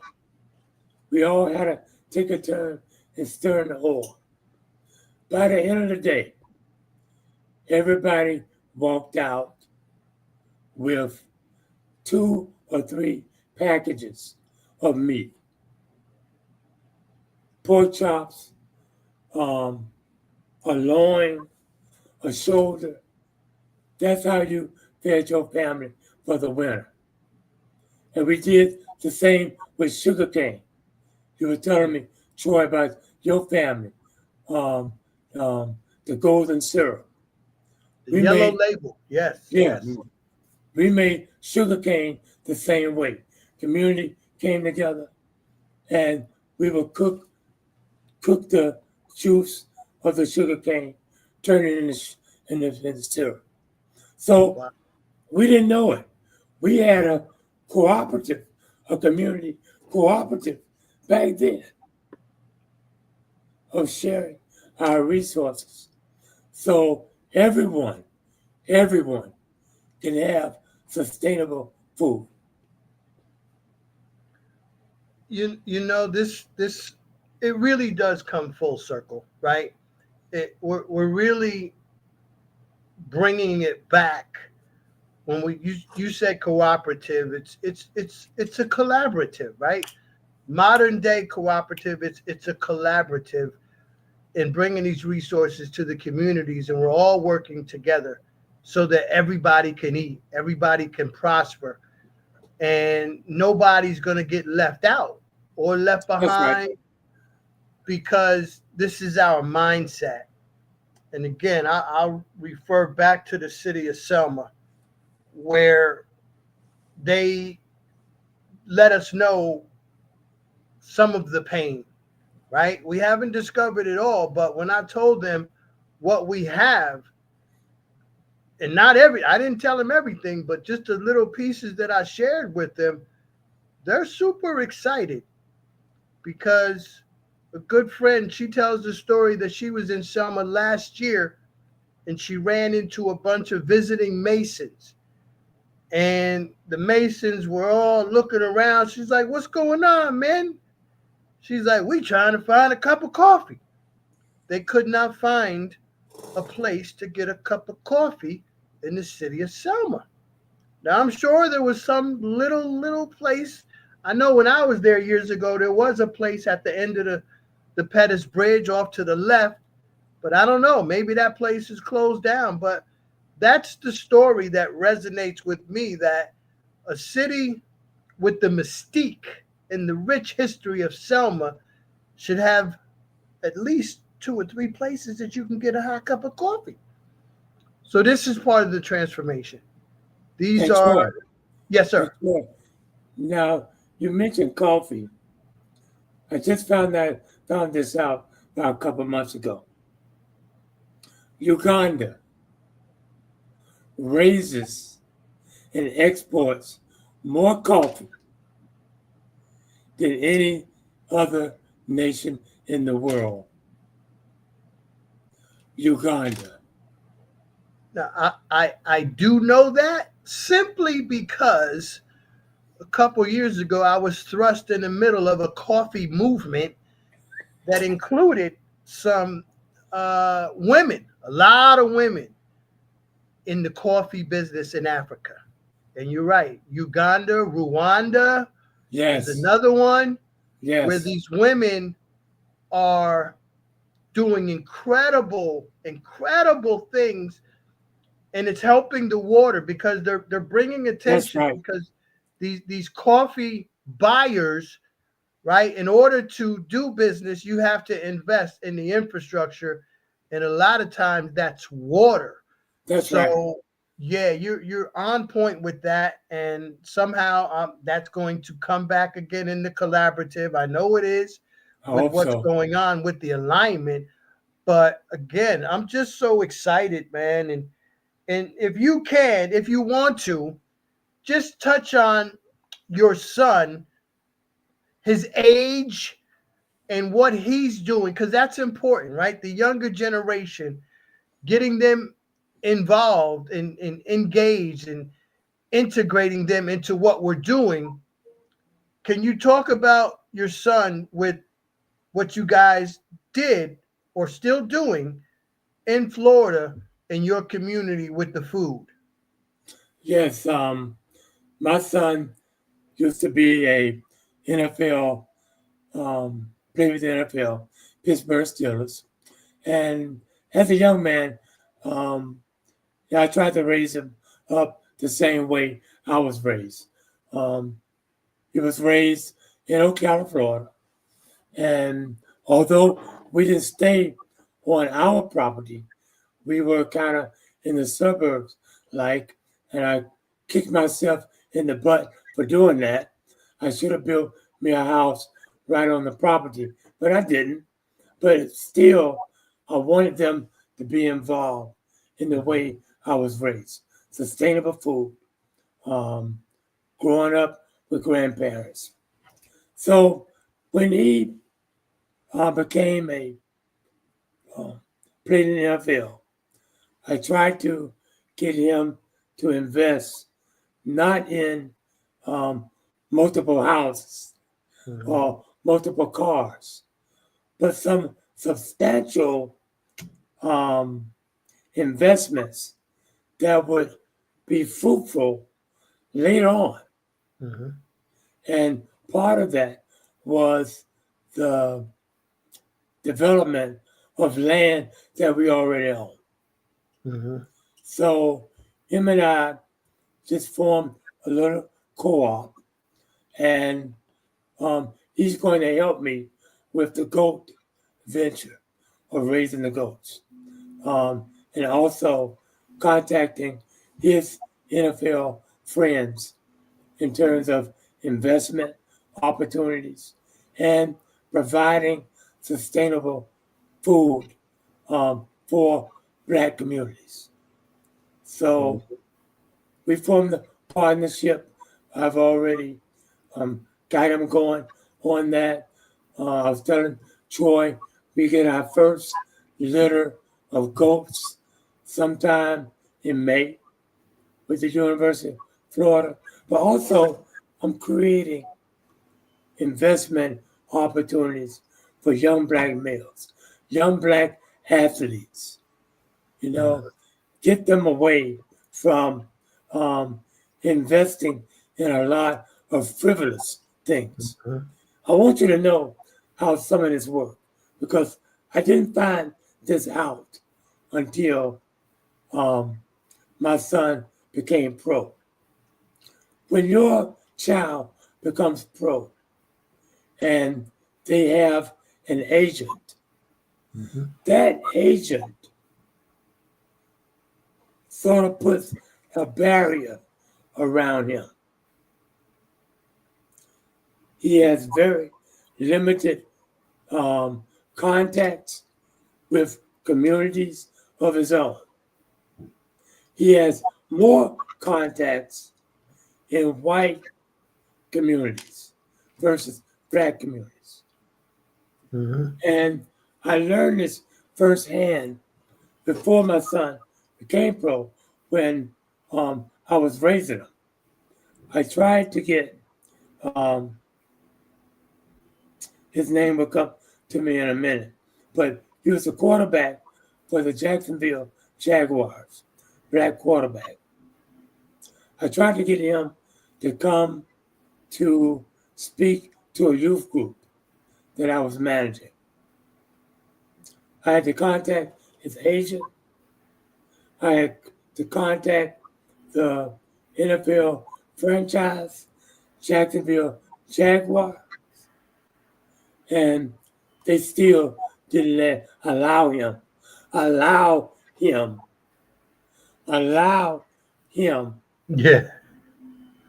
to contact me to visit the black community. So now we're up to my son.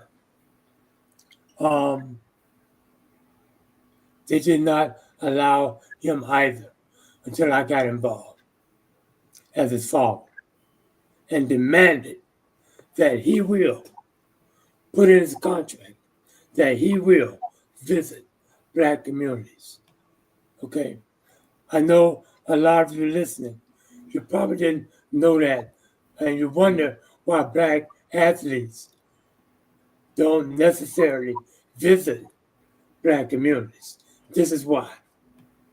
Because it's about profit. It's about not allowing that black athlete to have an impact on black communities. So my son is all about it, and trying to get his other colleagues involved with his investment opportunity. Well, Dr. G, when this young lady, when our queens appear, that means we just about over. Oh yeah, I know. I know. As soon as she popped her pretty face, I was like, "Oh man, are we done?" But yeah, a lot going on. Again, let me just give everybody the website where it all starts, and that's www.rcghome.net. And you'll see the program there. Go under the CCFT program, and you'll see exactly what Dr. G and myself have been talking about. But we have to engage. And Janika, I'm going to let it go because I know we're just about out of time. No worries. I thank you guys so much. I mean, honestly, I was, as Dr. G, as she was telling your story, my grandfather actually had a chicken coop. So like I could relate a lot to that. And, you know, us learning how to hunt. And now it's like my niece, she's kind of younger, but like, you know, the kids now of this generation, they're like, everything's supposed to come to them if you kill the animal. I even remember me learning how to shoot a gun. I was about 11 years old, and it was a squirrel. And I shot my first animal, and my dad showed me how to skin the squirrel. I had to eat that squirrel. So I can honestly sit here and say I've eaten squirrel. But that whole understanding, our kids are definitely in places right now where we're not being taught life skills. And I had a conversation, a good friend of mine is a child therapist, and we had a conversation recently where our parents really are truly, and the kids are believing this, they're internalizing the idea that schools are supposed to teach them. And that is so not true. And so, you know, the Mr. program aligned with, you know, a lot of what we are missing as a whole is so important for our kids, because, you know what, we are dealing with a generation that truly believes that they're supposed to be learning in school, but it's not their parents. It's not the school's job to teach them how to survive. It's not the school's job to teach them how to be self-sufficient, how to navigate, how to think with an asset mindset. And so I thank you guys so much. And if you guys are available on Friday, I'll be speaking with a gentleman by the name of Devonce Walker. He actually has a coffee business and imports all of his beans from Rwanda. Wow. Yeah. Look at this. Look at this. Yeah, so I love that. I'll definitely be connecting with you guys on my end as well. I actually have a nonprofit called The World Was Made for You, and the focus of that is really empowering children to redefine their future through an asset mindset, taking their assets, taking their skills, and learning how to monetize them to create their future, right? And not accept the future that the world has given to them through their civic engagement and community involvement. So I'll definitely be in touch with the both of you guys for sure. But thank you guys so much. Thank you so much. Thank you. Did you have some information you want to share? I know Troy shared his website. Did you want to share an email or anything for people to reach out to you? Ms. Johnson, I'm going to be dealing with Troy and send that in a bundle, and he'll get it to you. Because it's the collective, it's the collaborative. So That's we got. You're going to be part of the collaborative too, so you make sure you reach out because again. Okay. The city of Selma and all of our cities, they deserve all of us. They do. The collaborative is going to bring it. So yeah, Jamaica, we must get aligned with you and your nonprofit. And thank you again for everything that you're doing. Thank you guys so much. Remember, genius is coming, and we'll see you on the other side. Yes, you will. Thank you so much.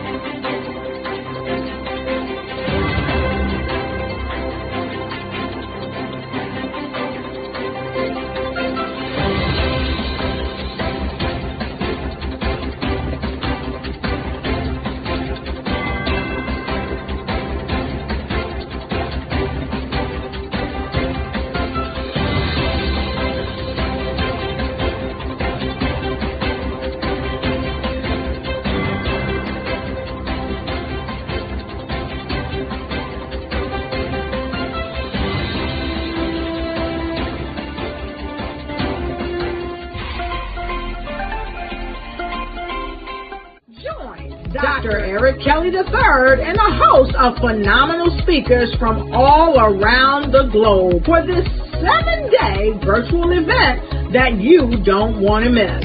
The mission of the Black Business Expo is to raise scholarship money from kids all the way from high school, all the way from college. The Black Business Olympics is one of the largest Black business showcases in the world. It is an opportunity for businesses and companies to showcase their businesses globally. We are going to be giving away laptops up to $5,000 away to students. Again, I'm Olivia Appleberry, the founder of 2 Cents Finance and one of the speakers for the expo. I am so excited to see you there. For more info, go to www.blackbusinessexpousa.com or call 919-308-9090 and hope to see you there. I am Black Business. From the moment I wake until the time I sleep. Yes, I am Black Business. I am Black Business. Tell me, are you Black Business? I am Black Business. Do you support Black businesses? Listen, I support Black business because I am Black Business.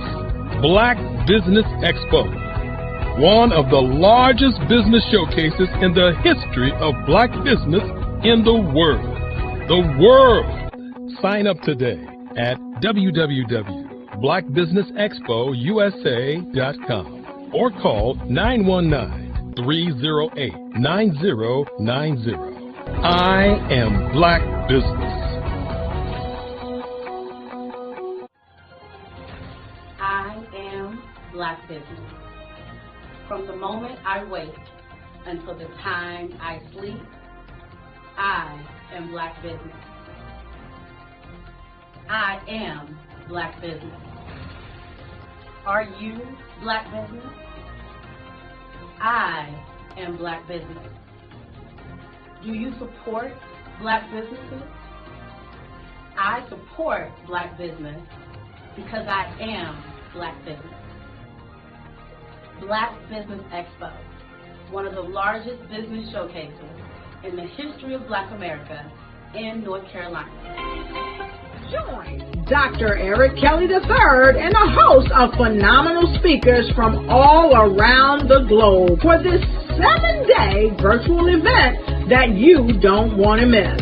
The mission of the Black Business Expo is to raise scholarship money from kids all the way from high school, all the way from college. The Black Business Olympics is one of the largest Black business showcases in the world. It is an opportunity for businesses and companies to showcase their businesses globally. We are going to be giving away laptops up to $5,000 away to students.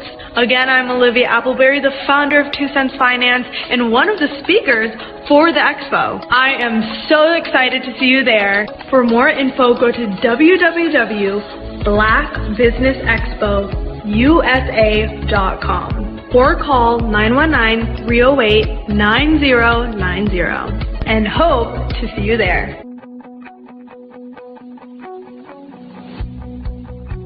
I am Black business.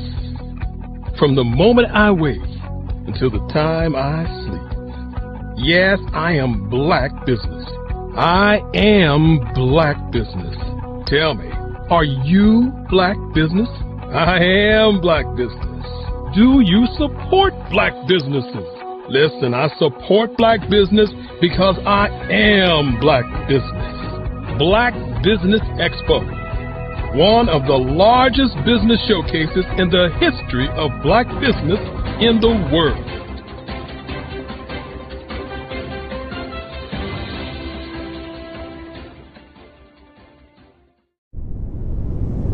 The Black Business Expo's mission is to raise funds for high school seniors going to college or K-12 entrepreneurs. This expo is a fundraiser for students. Please, you may go to www.blackbusinessexpousa.com to donate to the scholarship fund or use the Cash App at $BBXUSA. Our goal is to give laptops and up to $5,000 to 10 students. Students can register online at www.blackbusinessexpousa.com. Every dollar counts. Please donate to the Black Business Expo USA Scholarship Fund.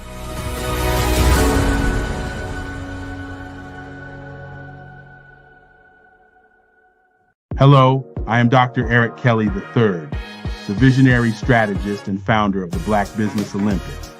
I invite you to showcase your Black-owned businesses on the Black Business Network global stage. The Black Business Olympics is a global Black Business Network platform that propels Black-owned businesses into the international spotlight. By showcasing your business on the Black Business Olympics platform, you can reach a worldwide audience of potential customers, partners, and investors.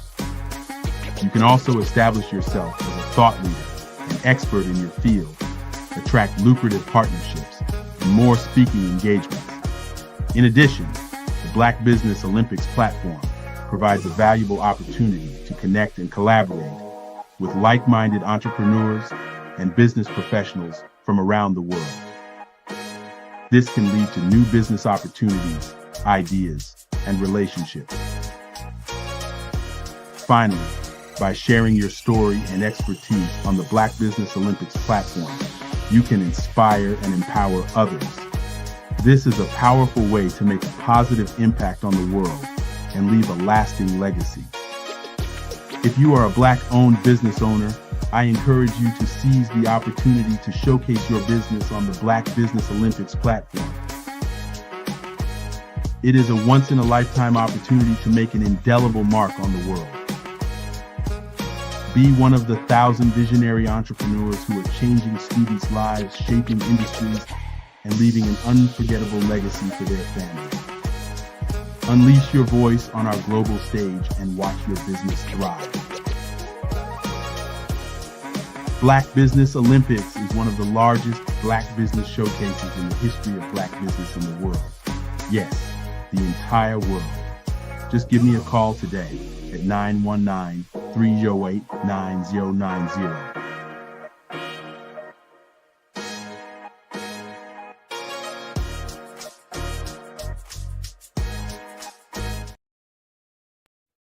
Hey everyone, it's Grant McGaw, CEO of 5-Star BDM and host of the award-winning Follow the Brand podcast and TV series, where I help you to build a 5-star brand that people will follow. My genius is personal brand development through intelligent communication and helping you achieve your business and career goals. I am a requested speaker on digital technology and brand development issues. I want to work with you to increase the value of your current opportunities while attracting new ones. Every one of you is unique, and we all share challenges that can be addressed through smart branding. As a super connector, I work with you as an executive coach to guide you along the complicated business and career development road, providing the enhancement tools and information you need to succeed. Together, I will help you succeed in today's challenging business climate. I will evaluate and measure your progress. Best of all, I am right alongside you every step of the way. Build the brand called you. Genius is coming. Social media is evolving. It's more vibrant, more colorful, more energetic, and so are you. It's not just photos anymore. It's video, it's audio, it's subscriptions. And now there's Fanbase, a new monetized social network. Fanbase delivers the complete native app experience with full content monetization for every user. No algorithms that shadow ban your engagement or growth, and no ads. Follow anyone for free and subscribe directly to your favorite creators for $4.99 a month. Plus, show some love by tipping on any post. Also, make a Fanbase page and monetize your content the same way. Finally, connect with your followers by posting the amazing content you already create. And now, get paid for it. It's time to energize and monetize, because everyone's a fan of something and everyone has a fan base.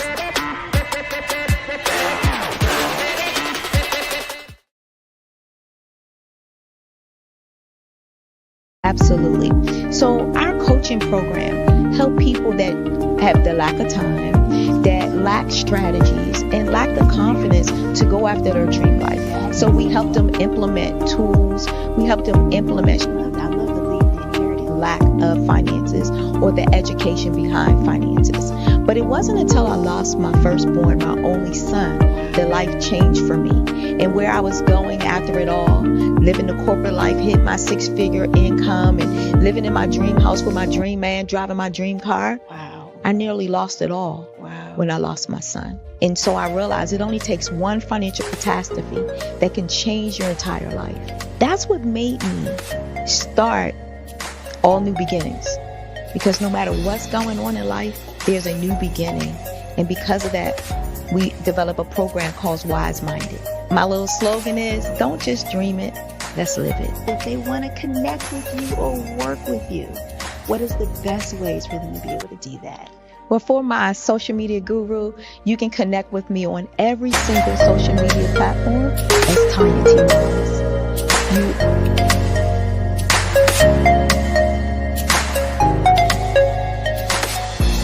I'm Ramon Gray, founder of Smart Hustle Magazine and smallbiztechnology.com.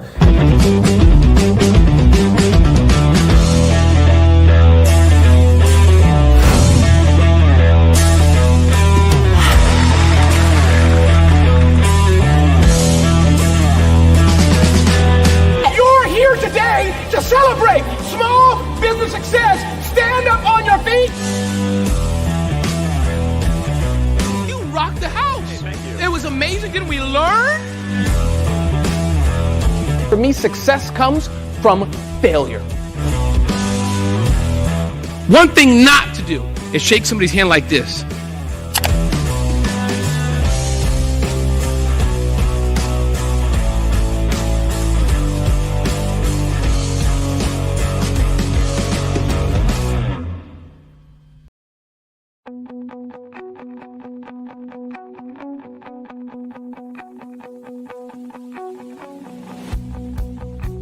I am Black Business. From the moment I wake until the time I sleep. Yes, I am Black Business. I am Black Business. Tell me, are you Black Business? I am Black Business. Do you support Black businesses? Listen, I support Black business because I am Black Business. Black Business Expo, one of the largest business showcases in the history of Black business in the world. The world. Sign up today at www.blackbusinessexpousa.com or call 919-308-9090. I am Black Business.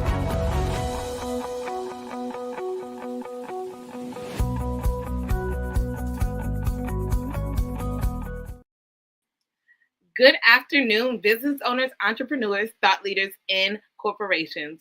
Welcome to the Black Business Network. I am Janika Johnson, and I am your business moderator. I am Black, but I am your business moderator for today's editions of the Black Business Network. The Black Business Network is a 24-hour network showcasing Black business, Black owners, entrepreneurs, and thought leaders and worldwide. We have speakers from North Carolina, London, Singapore, Africa, Japan, and cities all over the United States.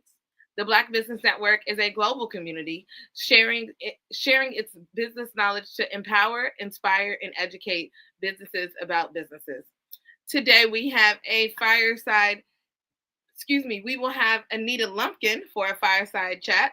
Anita Lumpkin is the CEO of RS Settlement Services, LLC, bringing over 20 years of startup and corporate experience to the real estate and title industry. At Six Sigma certified leader with degrees in both science and arts. She holds the title producer licenses in VA, North Carolina, Delaware, Georgia, and is known for her strategic problem solving and commitment to excellence. Anita is passionate about helping others build authentic brands through self-awareness, networking, and purposeful leadership. She is currently pursuing her goal of becoming a real estate attorney. And with that, I welcome you to this fireside chat today, Anita Lumpkin. Good afternoon. How are you doing, sister? I am well. How are you doing today? It's good to see you. You're looking real bright. I need whatever sunlight you got, okay? And you are Black. I am Black. Yes, so listen, that's neither here nor there. Now I see that you have your licenses in multiple different states, kind of right here in this like little area. But where are you based out of? Virginia Beach area, Virginia, the Hampton Roads area. Okay, Hampton Roads. Love that. Love that. Love that. Love that. So when as we get in here, like we'll kind of dive into this. Just tell us a little bit more about just RS Settlement Services before we dive in deeper into the questions. Tell us a little bit more about how you got here, what made you kind of take this shift from what it seems to be corporate into this real estate space and kind of follow this direction as you head towards becoming a real estate attorney. Understood. I think like a lot of us, we had some time and space during the pandemic to explore just different options and opportunities. I was afforded an opportunity to work on a title issue, I want to say maybe in 2021. And from that opportunity, I was allotted the fortitude to apprentice with a title company owner that was looking to retire. She worked out of her home. And then from there, I just took it up under my wing and ran with it. I chose to stick with it because in this area, we have a lack of diversity as far as title companies, I guess would be the best way to describe it. So there's an actual need to facilitate the services that we do for our people of color in the community. Okay. What are some of the key services? What are some of those key title services that you're typically performing for our communities? Which ones do you seem that seem to trouble us the most, I guess, as you dive into your work? Well, to answer your question simply, we handle commercial and real estate closings. short sales and foreclosures as well. However, the type of work that I find is most challenging for people of color is probate. As you're aware, a lot of our property is inherited and willed down or inherited down, and it gets caught in a state where there isn't a clear title. A clear title is a path to show exactly who owns what. As it's aired down, additional generations get added, which makes it a little hard for the current owners to be able to qualify for any type of funding or assistance from the cities to improve the property or downright to even sell it. I find a lot of our property is lost simply due to probate issues. So that is one of the cornerstones of what we do here are our settlements. We take on those hard cases. Sometimes it's taken me 1.5 years sometimes to clear just a simple probate issue, but to get it done and to eradicate that generational wealth is our primary goal here.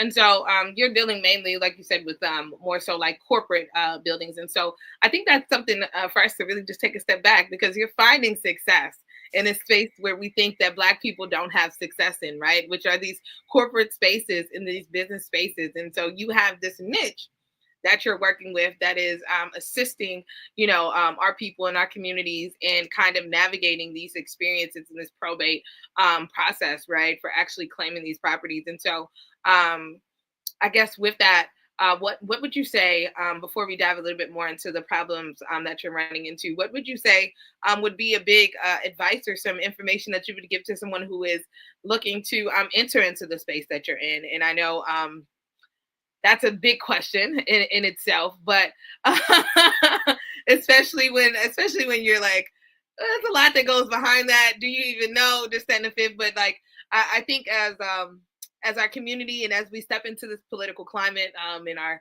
country continues to move, I think it's so important for us to, create that space where we're not gatekeeping, which by any means do you seem like a gatekeeper. But if before we dive into some of these issues that you're experiencing and how you're growing our settlement services, what would you what are some advice that you would give somebody if as we continue our conversation, it sounds interesting to them and they're like, okay, maybe I can add this into my bag of services, or maybe I can add this into my stream of revenue services. What does that look like for them, and what's some advice you would give to them? I guess that was a quadruple question, but I guess my first advice would be to definitely get into real estate. Real estate over history and time has proven to be a moneymaker no matter what the economy looks like. There's always a pocket to gain revenue. Real estate is vast, from investment to owning a portion like the title company. There's also every home that is purchased needs homeowners insurance. So there's the pocket of providing homeowners insurance. There's also appraisals that need to be done in the real estate process. There's surveys that need to be done. And believe it or not, with all these professional businesses within the real estate industry, people of color, as far as professional companies, are underserved.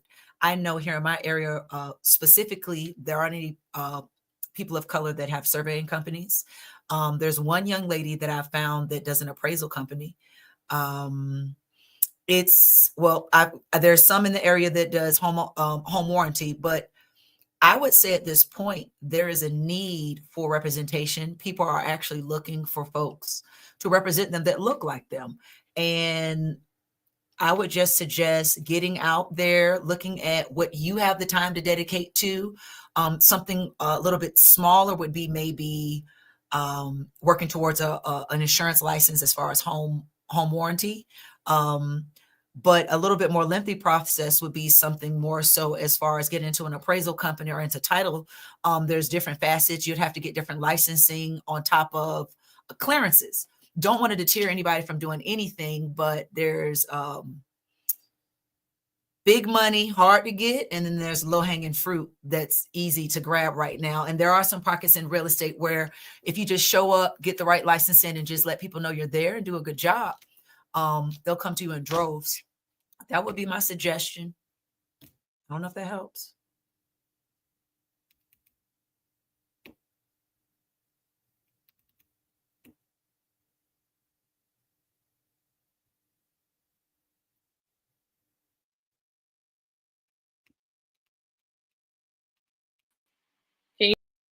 I can hear you now. I think I lost you. Did I lose you? Yeah, I think you did for a second. I think you did. I was trying to figure out what happened there. But that's okay. We're here now. All right. So as we just kind of dive back into this, so I mean that's awesome, and it's funny that part of your advice was really just finding a path in that real estate industry, because I think people don't really realize how big it is. Like I myself just started taking classes to be a licensed mortgage inspector for homes. So it's like I forgot about the mortgage broker. I mean, there's so many positions. Yeah, so it is. It is. And so that's another low time, big revenue positions to jump into. Agreed. Correct. Yeah. Correct. So I would suggest that too. Yeah. So I stumbled in that because my mother, I think we always push our parents back, but it's like they want the best for us. And she's like, get your real estate license, get your real estate license. I'm like, that's so much work. Okay. So with that being said, tell us some of the struggles that you've kind of experienced as the transition occurred, where you took the service from your predecessor. What were some of the struggles that you have experienced in kind of continuing to keep it running? And even as a woman, a Black woman in this industry, right? What are some of the challenges that you're having to overcome? Especially given everything that's going on in the world right now, or is that even anything that you're even running into? Is it all in our minds? It's a loaded question. I would like I can only speak for my experience in my area. Yeah. The title industry specifically has its own energy and atmosphere. Yeah. Prior to 1990, title was only being able to be completed by a lawyer. That changed in the early 90s, so where individuals could get licensed as well as attorneys. Now throughout the states, each state gets to dictate what can happen. So like North Carolina is a lawyer only state. Virginia, you can have a title company or a lawyer. With that being said, there's already an air of title companies don't belong in title from the lawyer's viewpoint or standpoint. So there's always been some type of friction just in the industry, as if we don't belong. There's that attribute that I find that I have to constantly overcome. Then this is a male dominant industry as well. So it's dealing with that attribute. And then far as my area locally, because I am for our area, I would like to say there aren't many new title companies that emerge that really make waves to be a concern, or to be noticed. And for us here,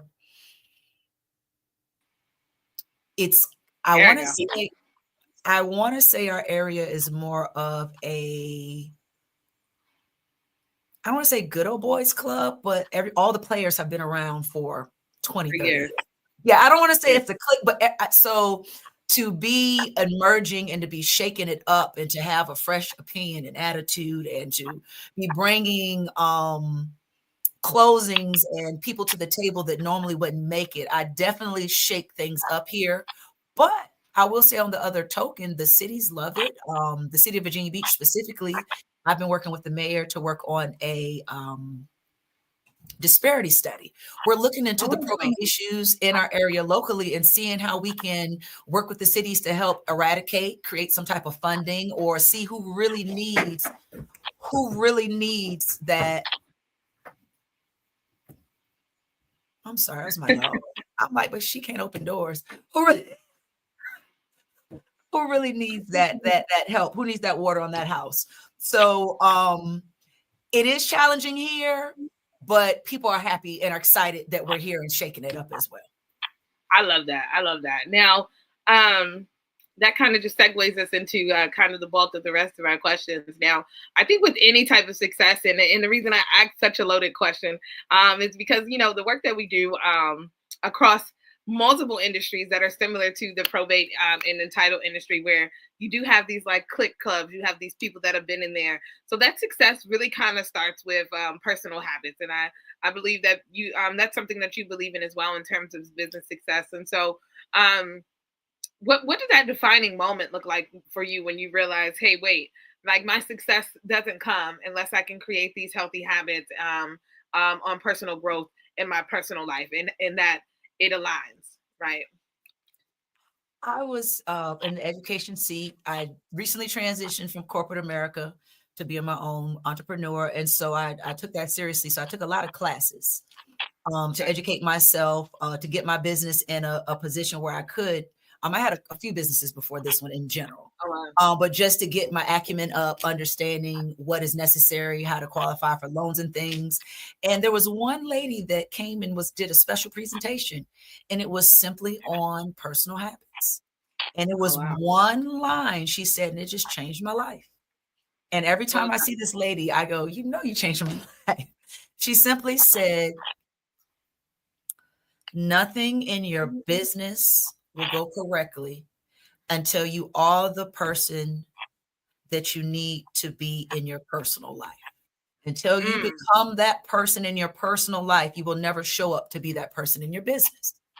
And so for years, I had been focusing on throwing money in the business, focusing on the business, keeping the business alive, not my own personal habits, my own personal training. So I kind of put that on the back end, and I focused on my personal routine, things to do daily.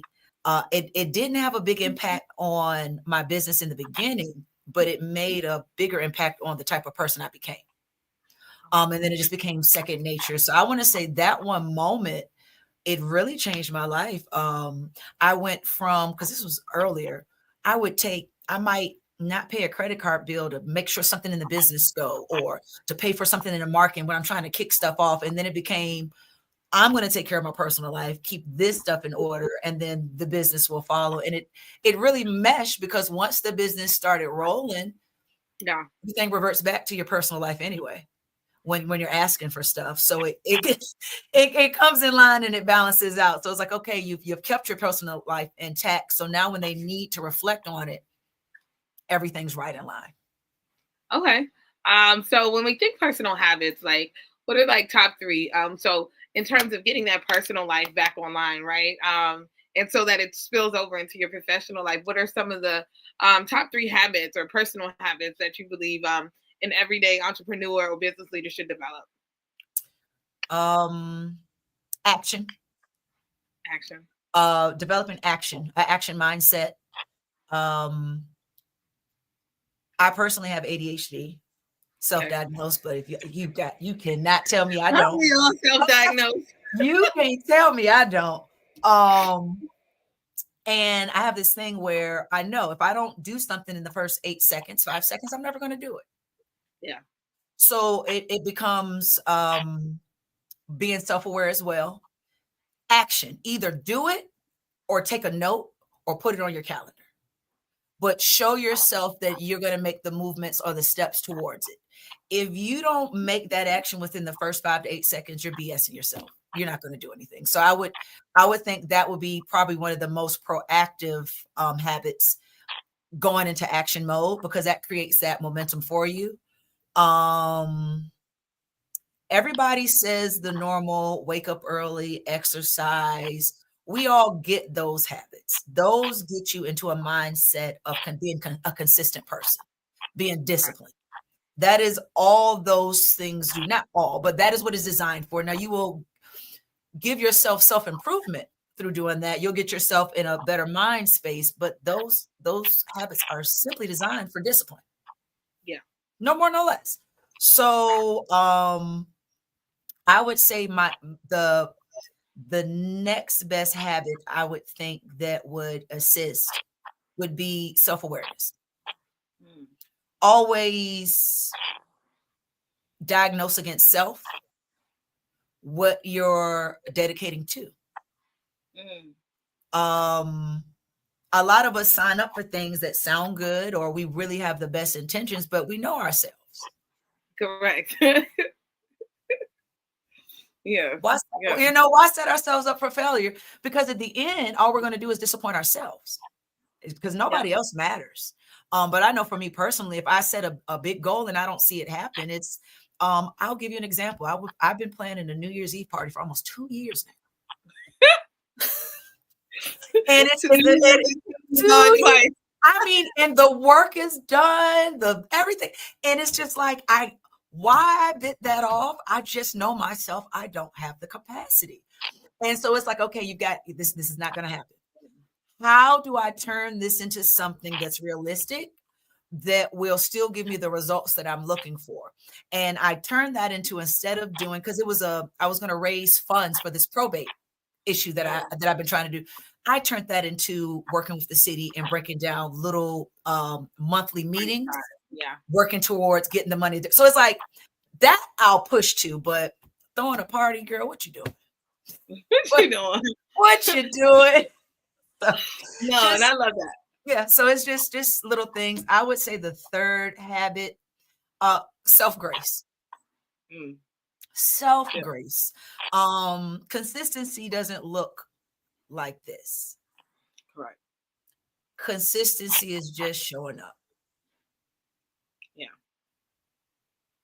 Every day is not going to be the best day. Every day is not going to be the day you hit all your marks. Oh, with that being said, one more habit. Because of that, write down what you do. Write down the things that you are accomplishing. The small milestones. Create a to-do list. So when you have that day, when you feel like you're not getting anything done, or you feel like you're just punching at the air, you have something tangible to look back and go, okay, I did do something. Or the day wasn't as lost as I thought it was. That helps me too. I usually start my day with a to-do list, get it out of my head, right next. So it can be simple things. And that really helps with the self-grace, because you do see progress in many milestones. Yeah.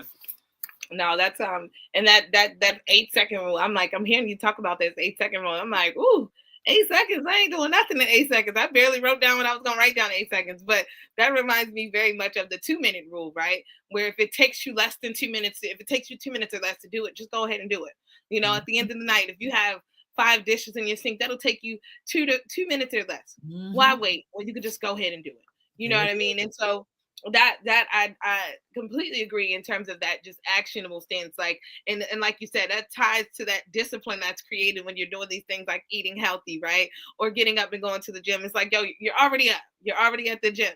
You know what I mean? Just go. I attended a networking event recently, and I didn't want to go, but I had been telling the person that I was going to show up, and I'm like, you know what? I don't want to start burning bridges in my network because this person keeps inviting me to these events. And I sat in the parking lot for maybe 15 minutes. I'm at the event. I'm already dressed, and I'm like, you know what? I'm just going to go home. But I'm like, but you're already here. You're already here. Just do it. You're already here. Let's just do it. Yeah. So I love that. So, okay. So as we moving into like more of the self-discipline, you know, we talk about self-discipline, you know, being something, that discipline of just creating the consistency, right? But how does that affect decision-making when we're talking about leadership in business? That's self-discipline. So how does that self-discipline align with, you know, how we make decisions and how we show up when we're talking about leading in business? For me, I find it helps best when mentoring or guiding others within like my company, as far as other employees, on how to structure and maintain the chaos. Our industry is fast paced. A lot of things are thrown at you at a million times, and everything is important. And this business is all about money, as far as making sure every pen is accounted for. So it's very high stress and high paced. So those everyday habits and routines, I've been able to transfer that over in a way where I can lead not only by example, but each individual show them a way that helps manage their style. I have one lady in here that I would say, for lack of better terms, is type A. So I've shown her how to keep the books and how to keep up to date by using the Outlook calendar, creating reminders for herself, like how to organize in that tone. I have another young lady in here, reminds me of myself. So I show her how I do it. All right, girl, when I come in here, I write a to-do list. I look at everything because it looks overwhelming, and then I group them. Okay, all of these are emails. All of these are phone calls. All of these are actual work. Then I put time by it. And then when I sit back and look at it, oh, that's really only 2 hours of work. The other young lady doesn't need that style. She just needs, how do I manage it and make it so it's organized for me so I don't feel chaotic? The other employee needs more of a get off. I need to take the overwhelming feeling and have more control of how my day is moving. I feel more in control of how my day is moving. And that's just from the personal dedication, the reading, the work on my end that I can just give them what I'm learning in real time and what works for me. Yeah. So that just in terms of leadership, like you finding discipline in your personal life, that connection to getting your personal life together to transfer into your business life. When you figure out what that looks like for you, it ultimately creates you or creates a space for you to be a better leader, sharing in the lessons that you're learning and providing, or even identifying, like you just said, oh, this person just really needs to get it together. They know how to take a hold of it, but they can't get it together. This person needs to just get past the fact that, yes, it's a long to-do list, but when you look at it, it's not. So it's, I love that. I love that. And so I guess, for me, I guess we talked a little bit about, or you mentioned a little bit about giving yourself grace, right? Which I think grace is so important. But I struggle with not necessarily giving myself grace, but separating, right? Grace from a lack of accountability, right? I'm a very accountable person. And so sometimes I get into my crosshairs of, is my grace a lack of accountability for what I know could have been done? So I guess how in hearing that, how does personal accountability play a role for you? And do you feel it plays a role for others in building strong habits? I do. I feel accountability is respecting yourself, but it's for the other party. Grace is for you. I know I messed up, but I'm not going to beat myself up, but at all for X amount of time, or, okay, this has been going on too long. Let it go. We've got to move forward. But accountability is always the first step. And again, that is just, in my opinion, accountability is for the other person, but that is just a foundational character block as a person, because at the end of the day, what you going to do? Yeah. Yeah. You gonna give me a beating? We going in timeout? What's happening? You know, like what's happening really here? Like, as far as what people like, so it's more of a, there's always consequences, but still, like, at the end of the day, I love it. You know, let's get her done. Because it in this industry, I'm gonna be honest with you, especially in title, everything gets blamed on us. I don't care what's going on. I don't care. So it's important that your relationship, as you're working with your agents, they see you working, because we always get held holding the bag. So it's kind of like, I'm so ready to just fall on that sword to get past this moment. Yeah. So we can get the job done. Now, if it was truly me, usually it only happened once. If it happens once, I'm gonna give myself grace. If it happens more than once, I'm beating myself up. Yeah. I'm beating myself up for sure. And I promise you, because any mistake we make in here costs money on us, because we're always having to make sure the customer experience is good. So if I mess something up and something short, I have to come out of my pocket. I don't have to, but I come out of my pocket to rectify it, because it's not your fault. You're learning at my it's good business practice. Good business practice across the board. Yeah, I love that, because what I'm hearing is you're creating this space of really what it looks like for accountability, awareness, and grace to coexist, right?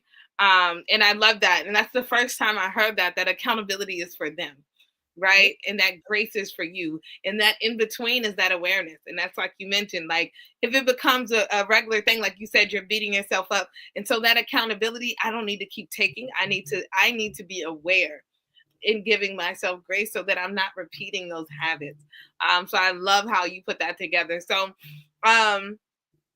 when you think about your personal habits, what are some of them that you use to stay focused to avoid distractions? You self-diagnosed ADHD. So, but I know I'm the textbook. Listen, what is it? Web MD. They diagnosed the both of us. So, girl, my desk was next to the teacher. I know I had it.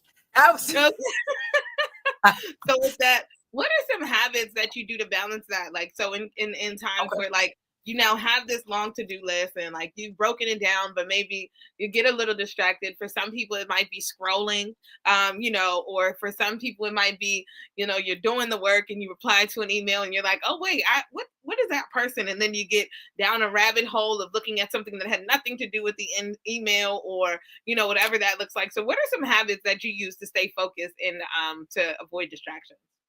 The first thing I do, there's always 1,000 things swirling. Yes. And it always feels overwhelming, but more so you're always afraid that you're going to forget something. So I am a slave to my notes in my phone. I purge my brain as soon, again, that's at 8 seconds, as soon as it pops in my head, no matter what, it could be, oh, don't forget to send that CD, or so many people owe me money, not like for business, but like, people pull charges. I just forget. Girl, go get that money for that $78. They don't do it. So it's like, as this stuff comes, writing it down for me is big. From there, I categorize it.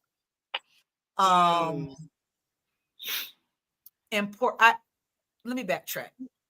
I studied what ADHD was, and then I studied practices and habits that helped you overcome it. One of the methods that I really looked at was how to organize and manage your day. And it was a system. And the way the system, and I've adapted it to make it a little bit more efficient and faster for myself now in my day-to-day. But originally I went through this system completely. You write down everything you have going on. You organize it by how you do the object, and then you categorize it. Is it important? Yeah. And time sensitive? Is it important? Is it not time sensitive? And then on the other side, is it time sensitive? Because it's been a couple years. It's like, is it time sensitive and something that someone else can do? Yeah. Is it time? Is it not you delegate? Right. Is it not time sensitive? Someone else can do it. And then from there, I would take my work and put it in the boxes to visualize, okay, Nita, these are things you can delegate. These are things that you can delegate, but you need to keep an eye on because they're important. And then these things you need to take care of yourself. And this right here, you need to put on your back burner. The ones that is not time sensitive, but important. That's usually admin work. Making sure I hit that payroll button on time. It doesn't have a exact time, but I can wake up at midnight and hit it. I just got to make sure it's done. That really helped. From there, for me, sometimes I get what's called executive dysfunction, where I get paralysis, a freeze. If there's it's weird. If I schedule something, I have nothing to do all day, but if I schedule something at 2 p.m., my whole day, I can't see anything but that priority or that meeting. My whole day is just tore up. Versus I make all my meetings 9 a.m., 10 a.m. I start my days with my meetings. So I'm refreshed. There isn't a drag. So once I get that meeting out the way, I can knock out the rest of the smaller tasks that I have going on. There's another thing. I don't remember the frequency. I created a playlist. So within the paralysis, you'll sit. So I'll have something to do at 2 p.m. I'll sit all day, not move. And it's just the weirdest thing. My brain will be going crazy. I know I need to move. And it's just like, I'm cleaning my stove. I don't know. So it's weird sometimes because I work from home. I do a lot of meetings. I'm all over. I'm not always in the office. I read somewhere that there's a beats per minute. I think it was 188. And when you listen to music in the 188 beat, it does something in your brain, and it clicks you on, so it takes you out of that paralysis and you start moving. So I immediately went online and I typed in hip hop, but I'd say it was the 188 beat, and then I started pulling all the songs that I enjoyed that was of that beats per minute, and I created a playlist. And when I tell you that thing works, and the only song, there's a Kanye song, and it is a Kanye song, maybe from his graduation, that I go find every now and then, because it's, now that I've learned myself, I do a lot better and I can catch. But every now and then I'm like, girl, you stuck in a freeze, and I'll go listen to that song, and literally my brain goes, and it's amazing. So I would say research, figure out what your nuances are with that barrier of learning, and then try little things out. These things work for me. But they educate yourself, figure out what you are, self-awareness. Yep. And then figure out, what can I do to get around it? So before we and first of all, these tips have been absolutely amazing. I feel like I was talking to myself in a mirror that didn't reflect. So I'm like sitting here and I'm taking it all in myself. Like, okay, you just had a paralysis yesterday. Something like I was just stuck. Like so we love that. So before I let you go and share how people can reach out to you, if they can reach out to you for some tips, if you're open for mentees, if you're looking to mentor someone else outside, or if they have questions about probate and the work that you do, I'd like you, before I let you leave everybody with everybody that's listening, with one habit that they could implement today to start having, or start pushing and giving themselves grace to create healthier habits. I'll have you leave us with that, but before you do that, please let everybody know how they can reach you, how they can get in touch with you, how they can find more about RS Settlement Services. Yep. Oh, would love to. Well, we are RS Settlement Services. We perform real estate, commercial, and residential closings. We perform all of the state of Virginia. We're locally centralized here in the 757. We can be reached at www.rs and Roger, S and Sam, the word settlements.com. We're also on Instagram and Facebook at RS Settlements. Our main number is 757-354-4899. 354-4899. And you can always email me personally. I'm open. My goal, now that I've got my little foot in this industry, I'm about to leave the door wide open for anybody that wants to come. My motto is there's enough money for everybody. There's enough money for everybody. 2.1 million people in the Hampton Roads area. Come on. My email address is Anita, ANITA, at rssettlements.com, or you can always just ask us any questions at clientservices@rssettlements.com. And to answer your question, I guess one habit that I would encourage everyone to have is every day is a new day to begin again. Every new day is a day to begin again. Thank you so much, Anita. That was amazing. Such great tips, such great insight. I'm sure a lot of people can relate to everything that you shared. But we thank you for having you. We are grateful to have had you. Thank you. See, that's that ADHD. I see, but I knew I had already flipped it in my mind. Exactly. Okay. Well, you guys remember, genius is coming, and I'll see you on the other side. Thanks, Anita. No problem.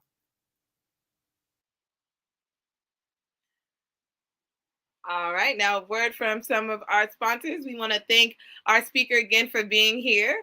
Remember that the Black Business Expo's mission is to raise funds for high school seniors going to college or K-12 entrepreneurs. This expo is a fundraiser for students, and you may go to blackbusinessexpousa.com to donate to the scholarship fund, or you can use the Cash App, which should be there in the corner of the screen. And that is $BBX USA. That Cash App handle again is $BBX USA. Our goal is to give laptops and up to $5,000 to 10 students. Students can register online at www.blackbusinessexpousa.com, Every dollar counts, so we want to remind you to donate, and we want to thank you for donating to the scholarship funds. We also want to thank our Black Business Expo USA sponsors for March 2025, NC100, Suede Soul, Carolina, Virginia Minority Supplier Development Council, Step Management, Margie McLean Foundation Incorporated, Genius is Common, Executive Women's Success Institute, The Quality Coaching Company, Superwoman Business Services, Creative Force Studio, Lee Entertainment, Black Business Olympics, Artistic App Design, Banks Law Firm, and Black Business Expo USA. Remember, Genius is coming, and I'll see you on the other side.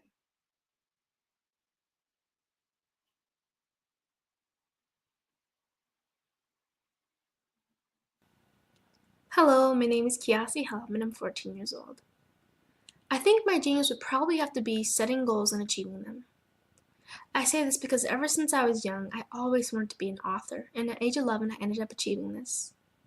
But not only did I end up becoming an author, I ended up becoming a public speaker, a publisher, a business owner, all these great things. The name of my business is Written by Kids Publishing Company. I decided to start this company because I thought it was important for me to help kids my age express themselves through literacy and just achieve their own goals. Because to me, achieving goals is the best thing in the world to feel. It's you just achieving things and aspirations that you set for yourself. And I know that everybody is capable of this because even if you don't end up achieving the goal, you still tried your best, and that's the most important thing. And everybody is capable of this because genius is common. Thank you.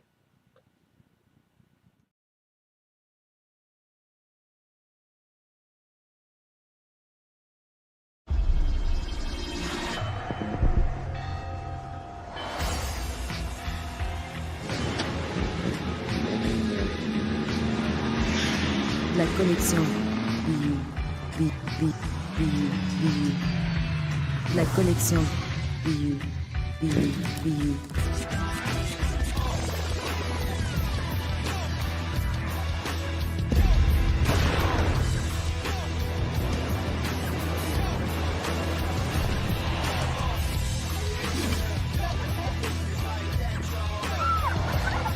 In a world obsessed with the cult of celebrity,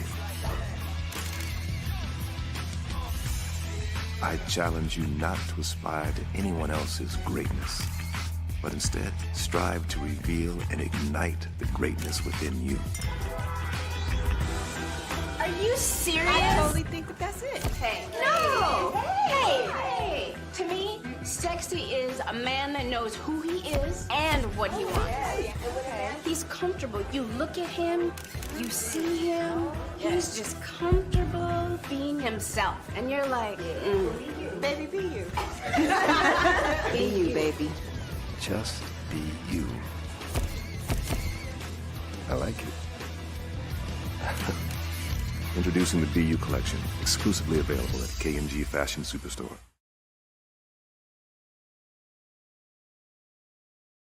I'm Kennedy Harris. My genius is being an entrepreneur. I'm the CEO of K-Lock, a company where I develop my very own line of kids supplements. Absolutely. So our coaching program help people that have the lack of time, that lack strategies, and lack the confidence to go after their dream life. So we help them implement tools. We help them implement, I love to leave the inherited lack of finances or the education behind finances. But it wasn't until I lost my firstborn, my only son, that life changed for me. And where I was going after it all, living the corporate life, hit my 6-figure income, and living in my dream house with my dream man, driving my dream car. Wow. I nearly lost it all when I lost my son. And so I realized it only takes one financial catastrophe that can change your entire life. That's what made me start All New Beginnings. Because no matter what's going on in life, there's a new beginning. And because of that, we develop a program called Wise Minded. My little slogan is, don't just dream it, let's live it. If they want to connect with you or work with you, what is the best ways for them to be able to do that? Well, for my social media guru, you can connect with me on every single social media platform as Tanya T. Rose.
Dr. Eric Kelly III and a host of phenomenal speakers from all around the globe for this 7-day virtual event that you don't want to miss. The mission of the Black Business Expo is to raise scholarship money from kids all the way from high school, all the way from college. The Black Business Olympics is one of the largest Black business showcases in the world. It is an opportunity for businesses and companies to showcase their businesses globally. We are going to be giving away laptops up to $5,000 away to students.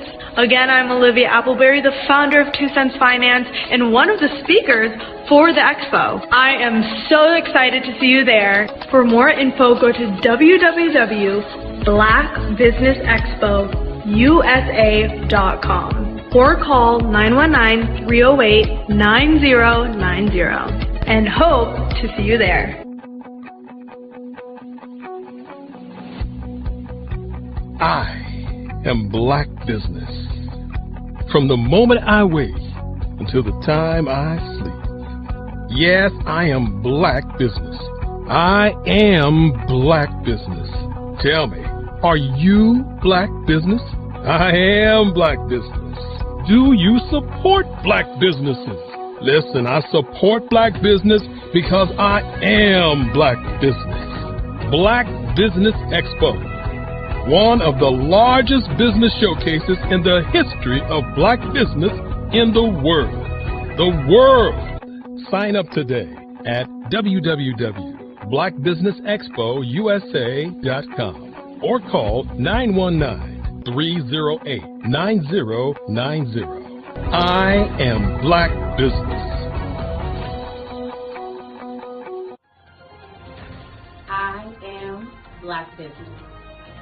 From the moment I wake until the time I sleep, I am Black Business. I am Black Business. Are you Black Business? I am Black Business. Do you support Black businesses? I support Black business because I am Black business. Black Business Expo, one of the largest business showcases in the history of Black America in North Carolina. Join Dr. Eric Kelly III and a host of phenomenal speakers from all around the globe for this 7-day virtual event that you don't want to miss. The mission of the Black Business Expo is to raise scholarship money from kids all the way from high school, all the way from college. The Black Business Olympics is one of the largest Black business showcases in the world. It is an opportunity for businesses and companies to showcase their businesses globally. We are going to be giving away laptops up to $5,000 away to students. Again, I'm Olivia Appleberry, the founder of 2 Cents Finance and one of the speakers for the expo. I am so excited to see you there. For more info, go to www.blackbusinessexpousa.com or call 919-308-9090 and hope to see you there. I am Black Business. From the moment I wake until the time I sleep. Yes, I am Black Business. I am Black Business. Tell me, are you Black Business? I am Black Business. Do you support Black businesses? Listen, I support Black business because I am Black Business. Black Business Expo, one of the largest business showcases in the history of Black business in the world.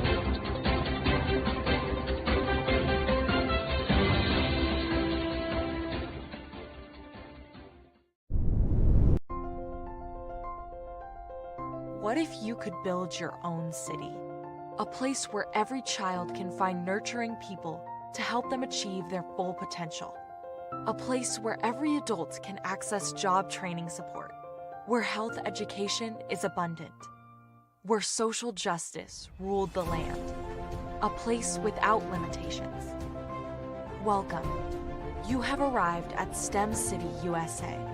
It is what every city should be. A safe and trusted community where you find people and resources to help you become everything you are and beyond. STEM City is unlike anything you have ever experienced. It is a digital twin of the world around you, only better.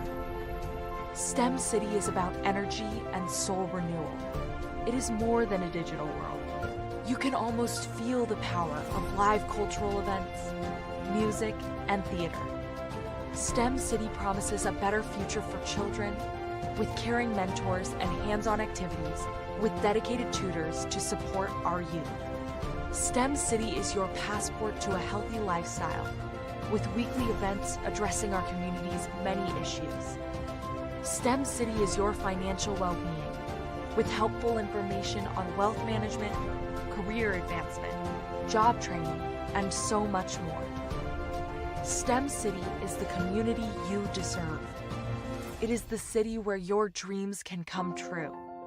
STEM City USA, a place in the sky that is accessible to all who reach for the stars.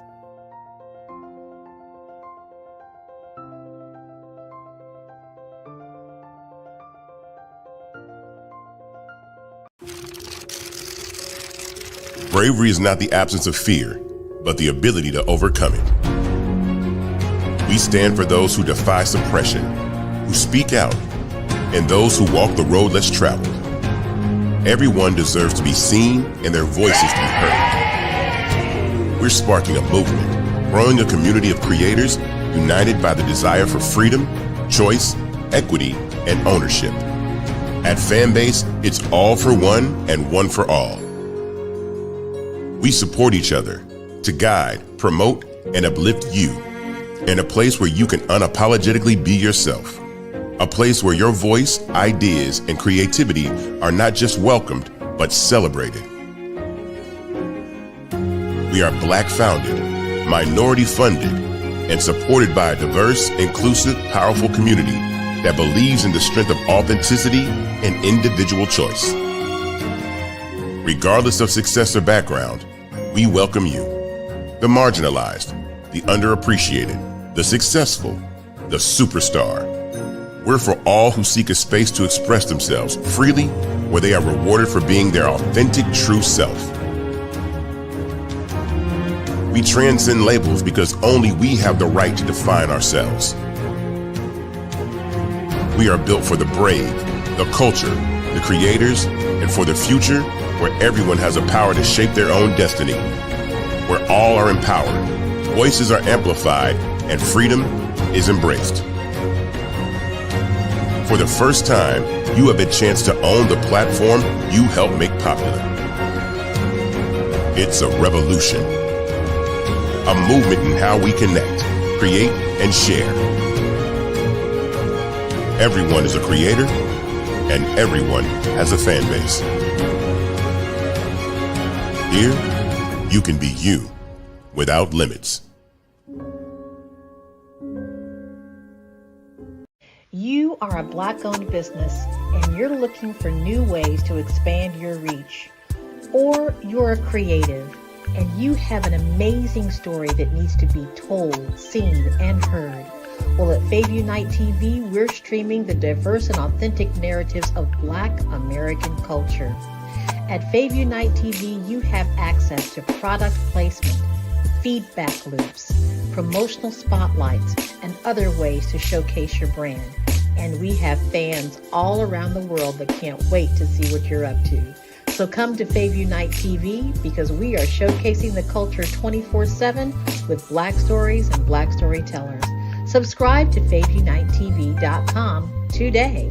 And for more information, email us at info@FaveUniteTV.com or call our hotline at 816-819-9939. Fave Unite TV, one of the largest platforms showcasing Black American content in the world. Sometimes you got to hear the news from the Black perspective, and more specifically, Black publishers. And that's exactly why you have to download the HeyTie app, the largest mobile app delivering breaking news, videos, and podcasts from 200 of your favorite Black publishers. Yes, 200 Black publishers delivering news as it happens, literally all in one app. Go to HAYTI.com or download the app in the Google Play Store or Apple App Store. It's completely free, along with information that you can trust, so go check them out.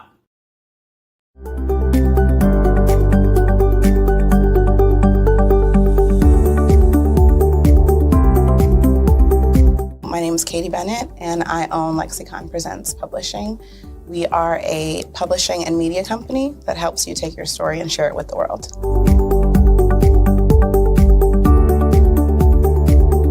You know, for a while, I just had my family telling me to just hang it up, get over it, you know, and I had no support. And it was in your program that I really understood the necessity for having that help, having that support.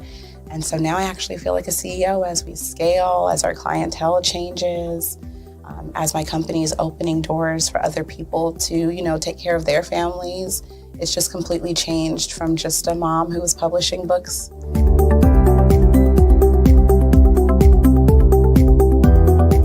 I was at a point where my job, although it was paying really well, wasn't enough.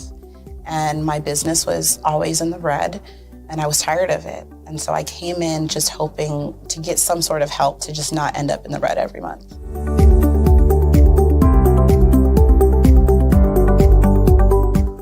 Ooh, wow. Okay, so there was one in particular, I cannot remember his name, but he asked me, he said, why are you in business? And I told him that I wanted to make a difference and I want to help my community. And he let me ramble on for a while. And then when I was done, he was like, okay, all of those things are great. They make you a humanitarian, not a business owner. And he was the one who told me, he's like, you know, you have this great service and you're offering it at like a great value price. So to someone like myself, we don't know that we're going to get the value of what you're actually bringing. And so that gave me the confidence I needed to raise my price. It gave me the confidence to go after my actual client that I actually prefer to work with. And it really just changed everything for me. I don't think without him kind of giving me that push, I don't think I would have gotten to this point or position.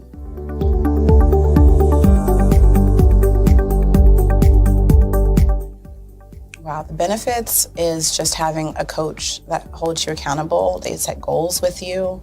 That's been my favorite part. She has amazing experience, you know, and so she brings her strategies and her ideas, and she helped me narrow down, what services I actually wanted to offer, how I could actually continue to offer it, how many clients at one time could I have. All of the information that she's given has just really transformed my entire company. And so I know I would have never gotten to where I am today and having some of these partnerships that I'm, having now without her help.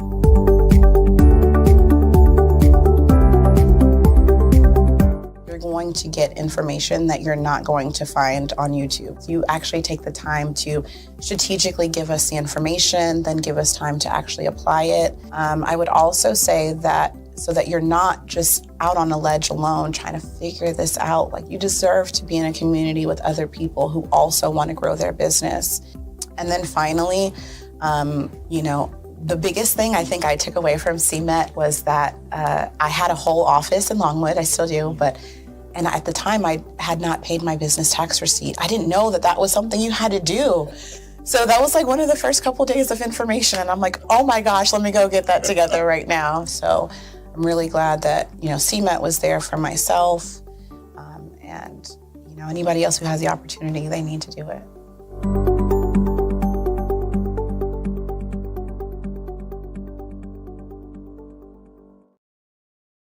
Artist to me is a creative expression of something.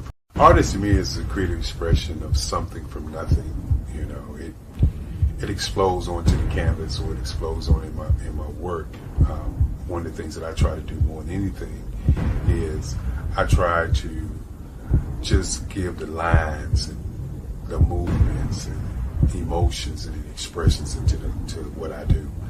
Art really means to me a chance to express how I feel deep down inside. Most of my art begins as a thought that I might have, whether it's sports, whether it's history, whether it's a woman or a man. It pretty much starts as an idea of thought before I get into the actual image of what I'm going to draw. I do a lot of historical pieces. I was a history minor in college, and I love to do history pieces. And a lot of times I'm thinking about history, and then I try to make that history impact you as you look at it. That's one of the reasons I do pictures so large. People ask me, why do I do pictures so big? And I tell them, I want the piece to impact them as they're looking at it, to kind of dominate them, dominate their space. And most of my pieces I try to do off page. I don't try to do anything that's going to be in those four corners or in a square. And I want your imagination to be a part of the piece that you're looking at.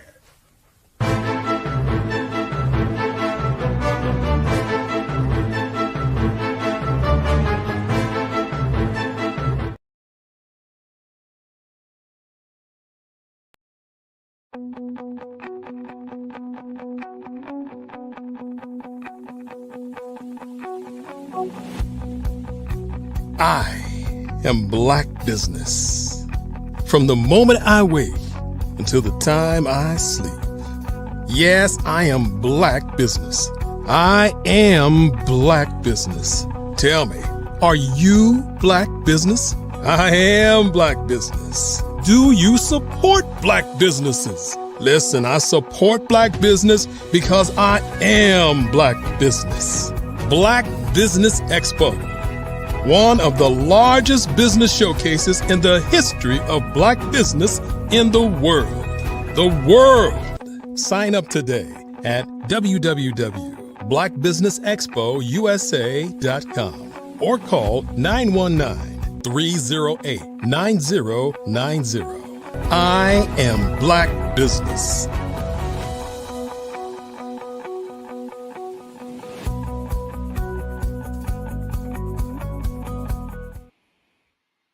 Hello, good day, business owners, entrepreneurs, thought leaders, and corporations. Welcome to the Black Business Network. I am Janika Johnson, and I am your business moderator for today. The Black Business Network is a 24-hour business network showcasing Black businesses, Black ownership, entrepreneurs, and thought leaders worldwide. We have speakers from North Carolina, Singapore, London, Africa, Japan, and cities all over the United States. The Black Business Network is a global community sharing its business knowledge to empower, inspire, and educate businesses about businesses. For this edition of the Black Business Network, we will be having a fireside chat with Monique Smith. Monique A.J. Smith is a leadership strategist with over 30 years in athletic administration, helping individuals in sports organizations elevate their impact in athletics. A former conference executive and sports administrator, she is the host of a long-running podcast, A Chat in the Garden, and publisher of Significance in Athletics and Sports magazines. Spotlighting Black women in sports leadership, Monique also teaches sports management at Hampton University and leads retreats, executive coaching, and monthly mastermind academy. all rooted in her mission of planting seeds of empowerment to lead others to greatness. Welcome. I present you Monique A.J. Smith. Well, thank you for that introduction. That was great. Thanks a lot. No, listen, you're welcome. You're welcome. We gotta welcome in the greatness when it steps in the room. We gotta get comfortable with separating humility, right, from confidence, right? And I think so often we get caught up in believing to be humble means to downplay who we are. So, and when you do that, you don't honor God who gave you those gifts. Come on, because the purpose was already divinely destined for us. So I love that. I'm not gonna lie to you. When I was getting ready, I'm like, oh man, I'm hoping she's gonna be in the garden. She's gonna make me feel good. I might even go outside and broadcast from the garden at my house. I don't know, but that's such a great name. How did you come up with that? Chat in the garden. Like, why was that? Does it have anything to do with sowing our seeds and reaping the benefits of what that looks like? You're on the right street, sister. You're on the right street. My company is called Seeds of Empowerment. So I plant seeds of empowerment to lead others to greatness. And, I believe that books, reads, are seeds. I believe that when you read something, it takes root with you. But I also, most importantly, believe in growth. And so the company came first. Me trying to introduce the Black women out. I got so sick of folks telling me, well, I didn't have any candidates. I'm like, well, you didn't look in the right place. So the podcast is a chat in the garden because this is where significance blooms in athletics and sports. The leaders, because again, let's just be clear. In the garden, you must have fertilizer to grow. So these women have been through some stuff, if you will. But they have grown in spite of, and they have accepted it. So when you don't even accept that you're going to be uncomfortable, then you're not going to grow, and you're not going to be able to help other people. So most of the time when clients come to me, they're bitter. So-and-so did so-and-so to me. Oh, they keep cutting me at my knees and all of that. And I'm like, okay, well, we got to do mindset work. All right. We got to be able to use all that has been given to you and make it for your good. So when you think of me, don't come to me think you're going to be, oh, cushy. No, it's going to be uncomfortable. But after you finish with me, you can be ready for the world. Okay. I feel like those are the best conversations when you get in there and you're like, oh my God, this person is mean. Like, you know what I mean? But it's like, you needed that, right? You really needed that. Now, so which came first, the podcast or your business? Your business grew into the podcast, correct? No, the business was already there. I've actually been consulting since 2005. I worked for the CIAA, and one of the things I was really known for was Title IX education, which would lead to the improvement of the institution, serving their female student athletes and elevating their leadership of women inside athletics. And so I, as a social commissioner, I would make these presentations to the presidents. And the presidents were like, well, can you come and speak to my board?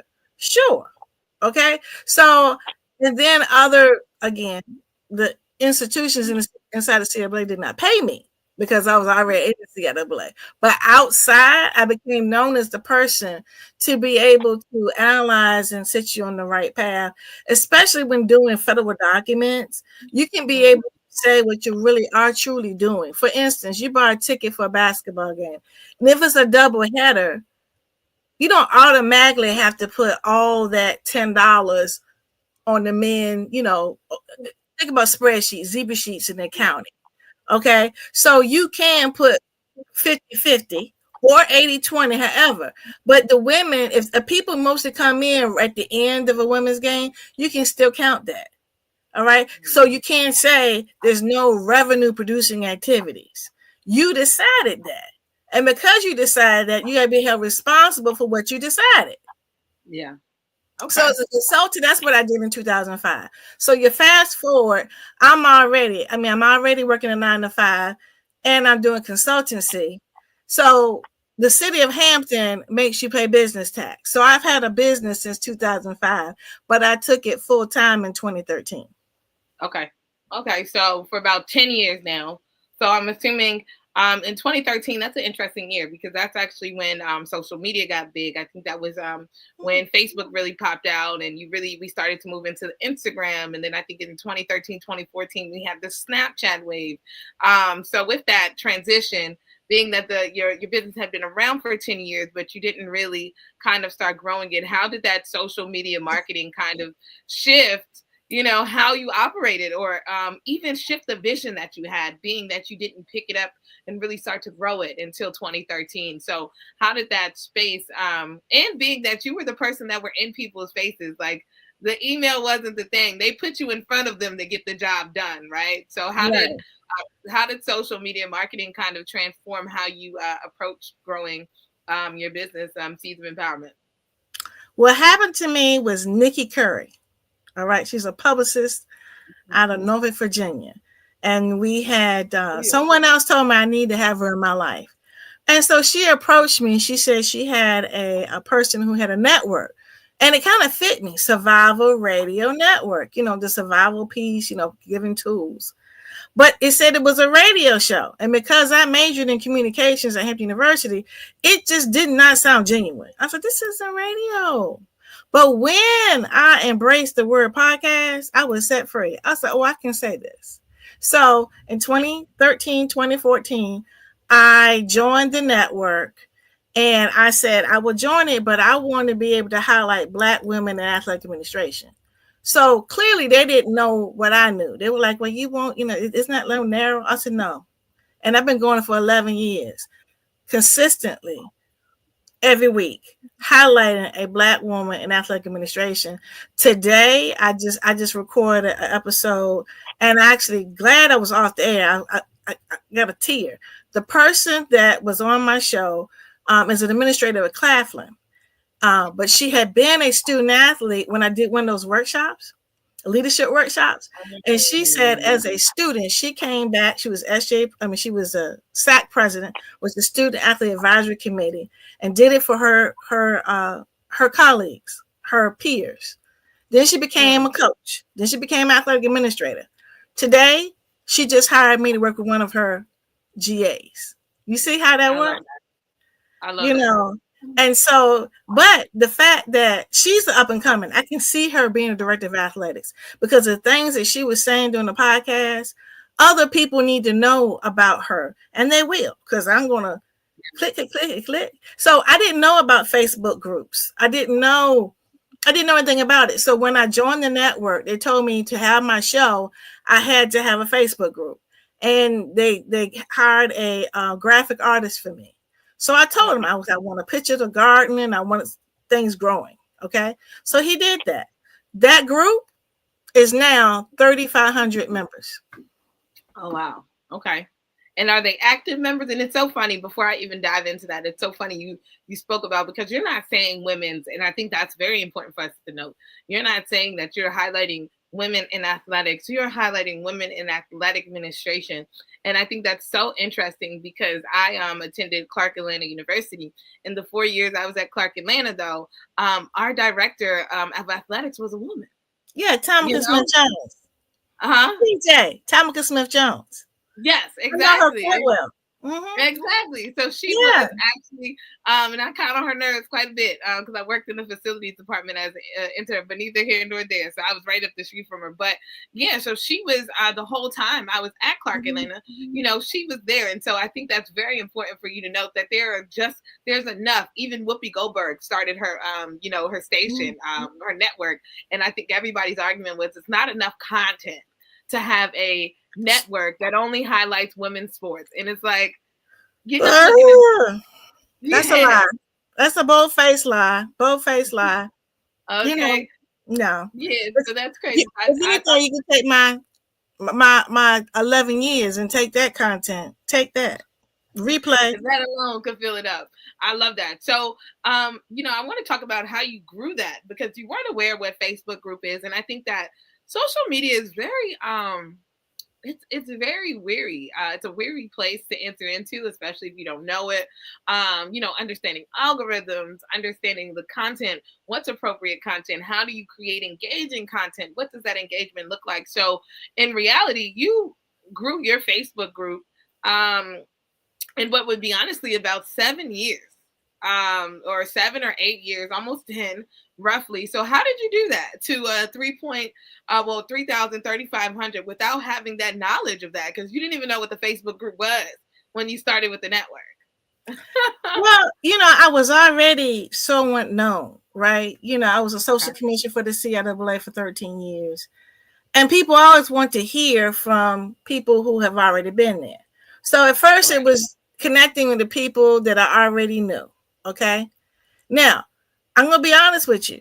I believe some of the things that you mentioned can be a distraction. I'm not, because they keep changing. So if I concentrate on an algorithm, that's not going to do it for me. I'm not even looking to see how many people listen to my podcast. Because you know how I know that I'm successful? When I go out to any event, are you the chat in the garden lady? Are you the chat in the garden lady? But to be honest, I do have a method. Okay. So I go on LinkedIn and I look to see who is in our space. Then I invite them to our group inside Facebook for community purposes. I said, we don't have to become friends, and you don't become friends with anybody else in the group unless you want to. But the point is that you get a chance. Because again, if we're in HBCU land, it's not, we don't feel like I own it. However, you can be in HBCU land and still be the only woman in the department. How did you deal with blank? How did you deal with blank? So and the young lady today was my guest on the podcast, she said, if I want to be uplifted, all I got to do is come to your group. We're always celebrating because there's no competition inside our group. We're all athletic administrators, but there's no competition, and how to go about doing something, or, just the cheers. And that's what keeps you going. When you can see someone else has gone, you might even know some of the things they've been through. They might have got a pink slip, and then like me, got a pink slip became a pink bow, and then you got the greatest gift of all. Yeah, well, and that sometimes that exit is the greatest gift of all. You know what I mean? And so I love that analogy. It's a pink slip turned to a pink bow, gift wrapped up on a platter. I love that. I love that. So how are you gaining clients? So you just talked a little bit about how you are kind of growing that, which I'm hearing is it's a technique of one, you already made your presence. Like you said, you're not worried about what the statistics say because, in real life, people will know you, people will see you. And I think social media makes us forget that it doesn't matter how many people are watching you on social media. And I always tell people if it was my job to be a groupie, I'd be broke for real. I'd be real broke because I've walked into rooms where, I'm sitting with athletes at the table and I'm wondering why the people are acting the way they're acting. And I'm having casual conversations. Come to find out I'm sitting next to the forward, you know what I mean? For the Celtics. And I'm like, I'm a Celtics fan. Now I'm kind of embarrassed. You know what I mean? But so you're using a tactic of one, placing people in the right group. You're connecting community that is not necessarily a cross community unless we're talking divisions and departments within athletic administration. You are connecting women that are within that athletic administration, no matter where they fall, no matter what they do. And then you're doing it by also giving this really non-committal kind of access. Like you spoke a little bit about LinkedIn, where you're basically saying, hey, this is a community I built. Come on in, share what you have to bring to the table. There's no pressure. You can stay, you can go, you can connect outside of the group. And so it seems that you really just created an environment where people feel seen. And like you said, by the young lady you had on your show today, they feel supported. They can go there when they are not feeling supported. And really what's it's a man's world, right? Like we're so often not acknowledged in this space, which I think that this is why this is so often. And people look at it like, no, the men run this division, when it's women like you that are truly behind the scenes. So I love that. So how are you preparing your students at Hampton in terms of the marketing, which I think this is huge. And this is really a huge question in how we're actually showing up for our students. I listen to Morgan's radio all the time, and I'm always a little taken aback because I'm like, why are they not holding this young lady to a higher standard? Why are they not preparing her better? You know, and she has this platform to do so. But how are you preparing your students, your marketing students at Hampton to stand out in this space? And to really make impact. So not just to stand out, but to really impact and make a footing in the industry. Well, first of all, you remember the first of the year that TikTok was supposed to be dissolving, right? Yeah. It was like the second day of class, and my kids were like, "Oh, they felt the pain." And then we came back to class next week, and it was still there. I said, "But guess what?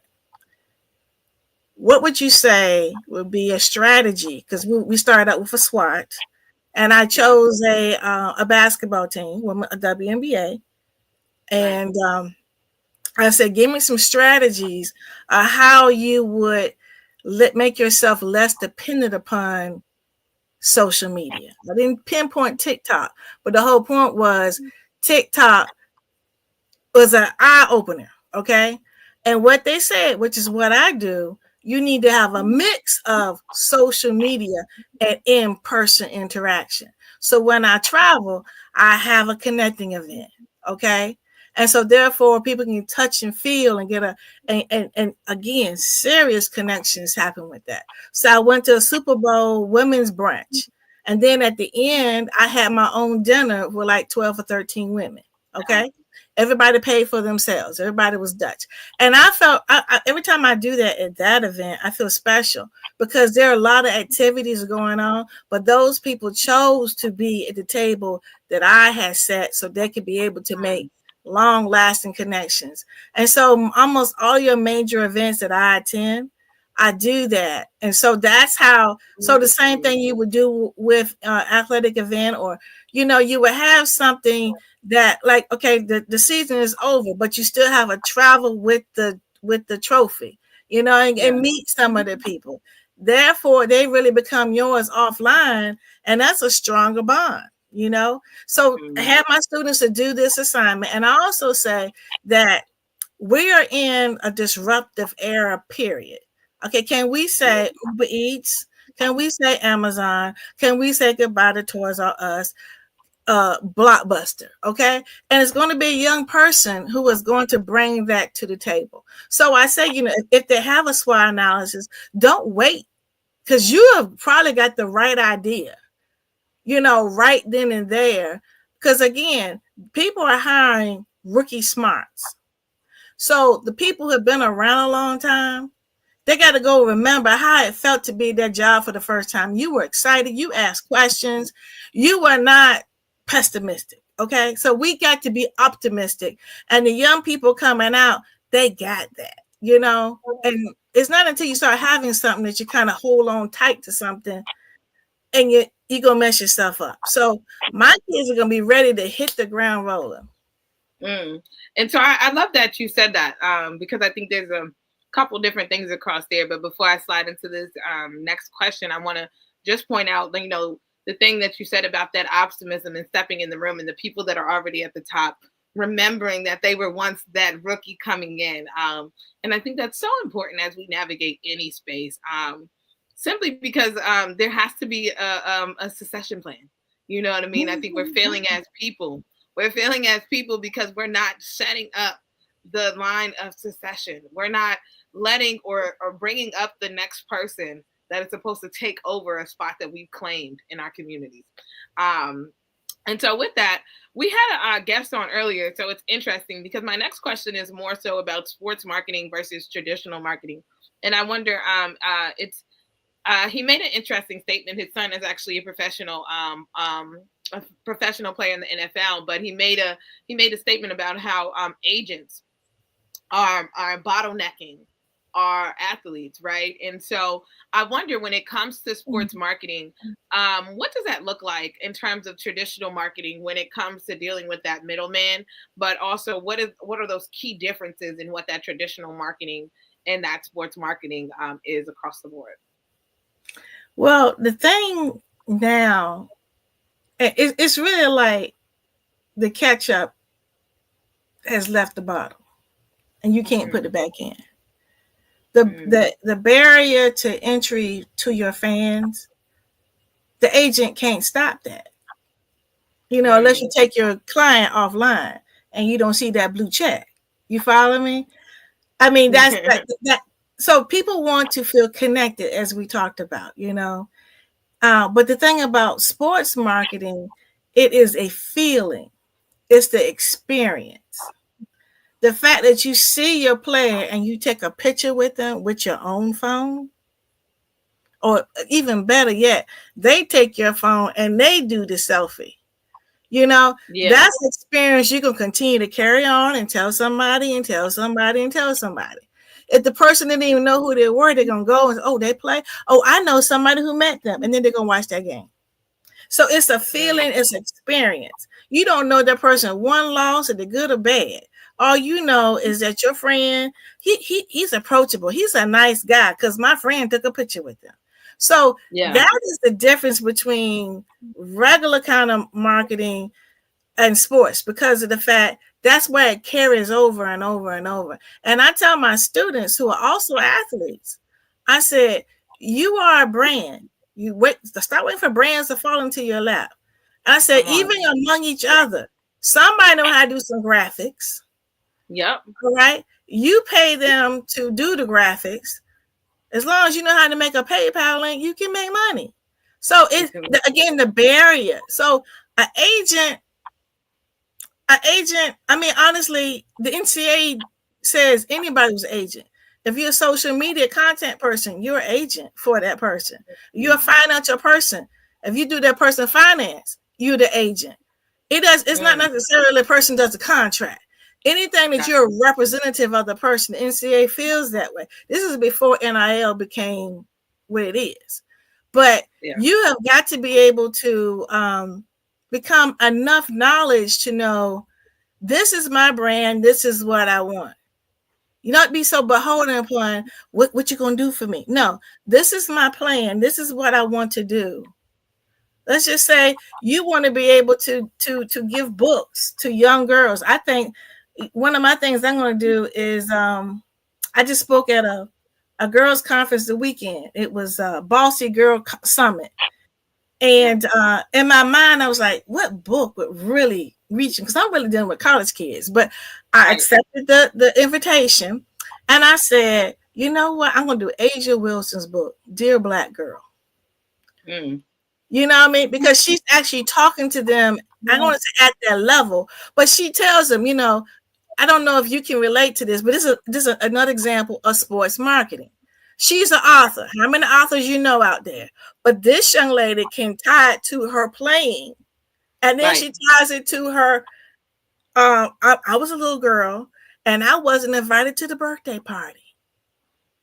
And we all know almost every Black girl who was like in the first, just say like the 5th grade.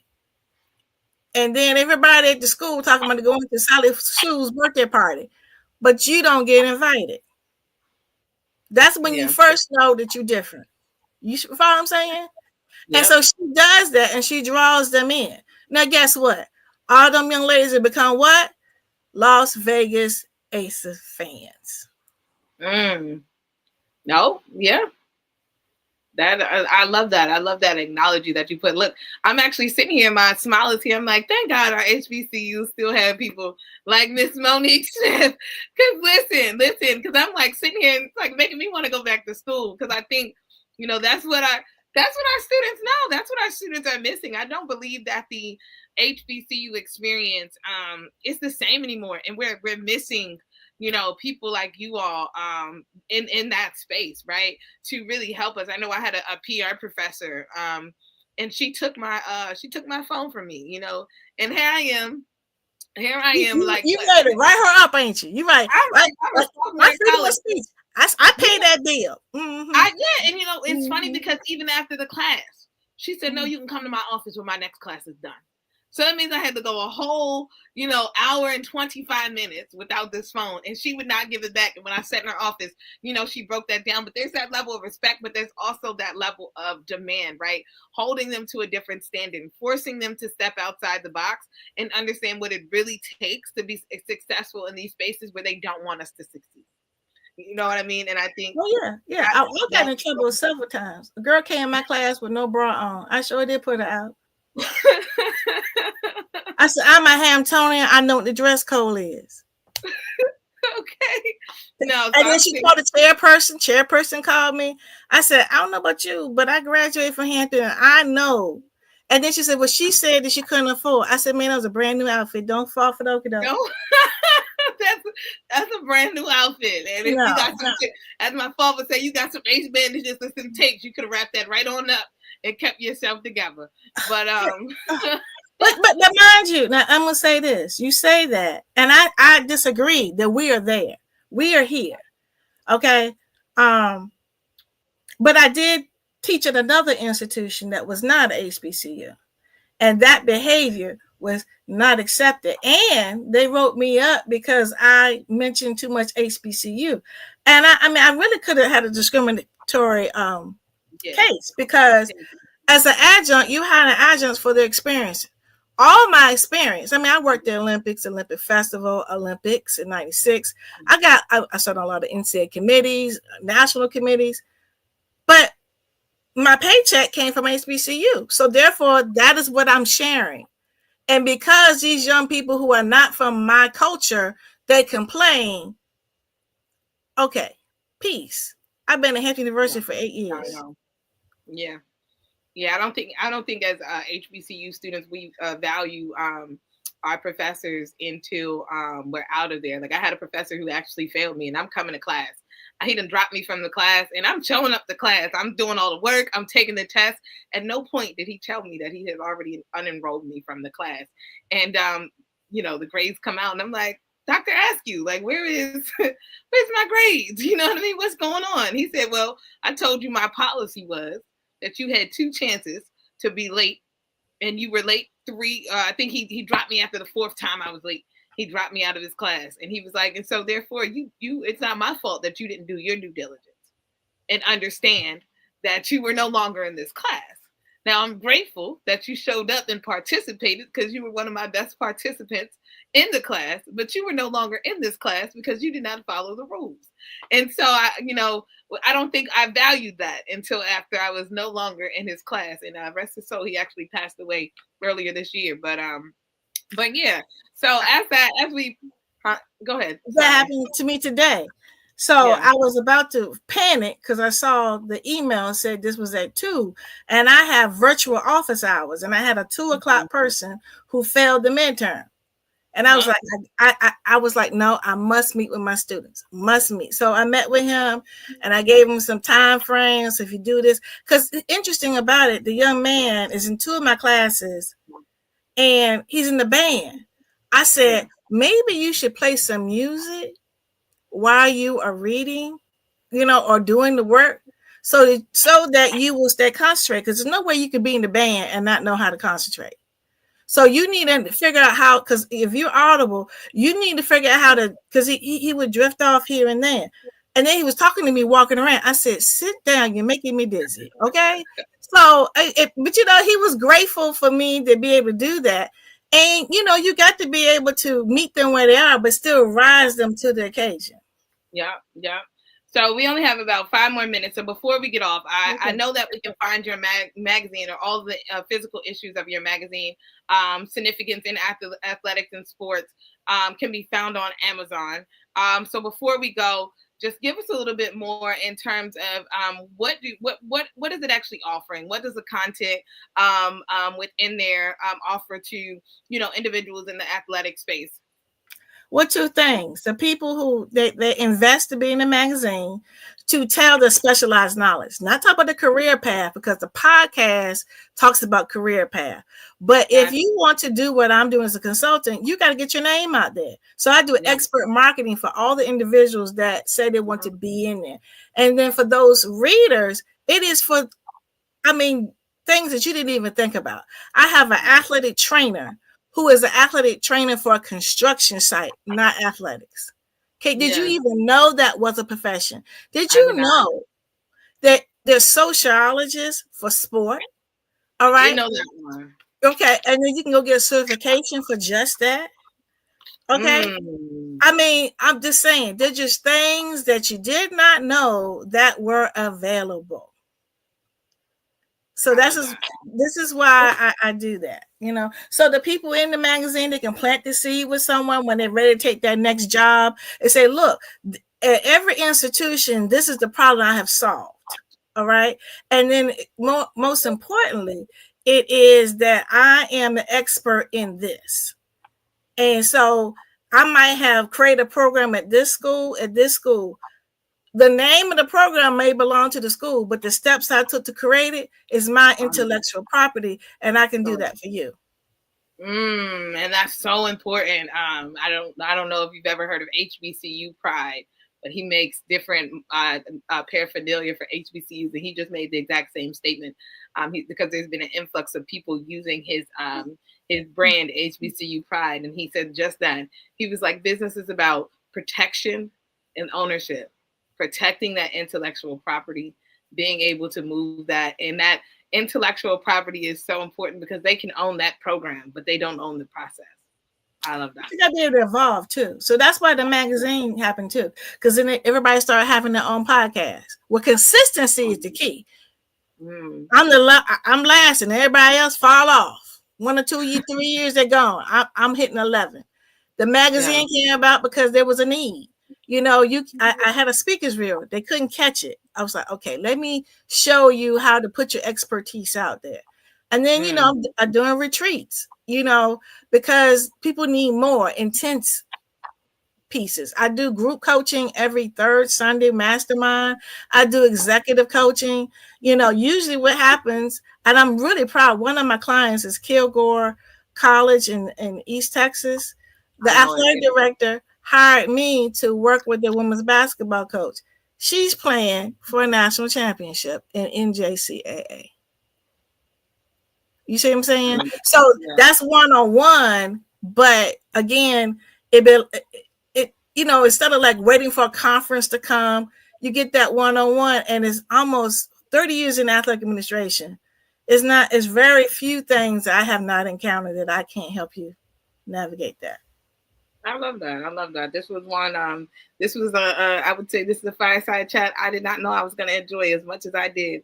Now, so Monique, before we go, as we're wrapping up close to our time, please let everyone know that's listening right now one last time how they can listen to your podcast, where they can actually access your magazine, how they can get in touch with you, whether that's joining your Facebook group, or you know, reaching out to you personally, and then just really high level, give them a roundabout overview of everything it is that you have to offer in a very high level way.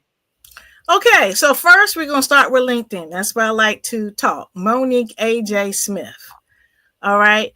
And so let me know of your interest in athletic administration. My podcast is chatinagarden.com. We meet every week, so there's always that. And then most importantly, LinkedIn has all my info. You can always start there. But we are Amazon has our magazine, and you can see that some of the magazines, some of the heads right here. But we also have a store called Seeds of Empowerment Store. Seeds of Empowerment Store that has all of these in PDF. All right, and so and then I'm also in an anthology that covers my athletic administrative journey. And then I just got this one today. This book is also in the store. I think you might enjoy this one.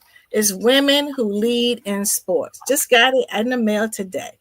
And so all of this is at seedsofempowermentstore.com. And I love to be able to help people, guide people into this space.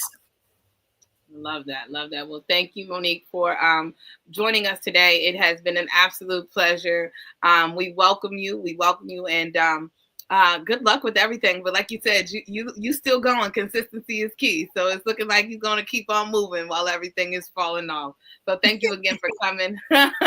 You guys remember that genius is coming, and I will see you on the other side. All right.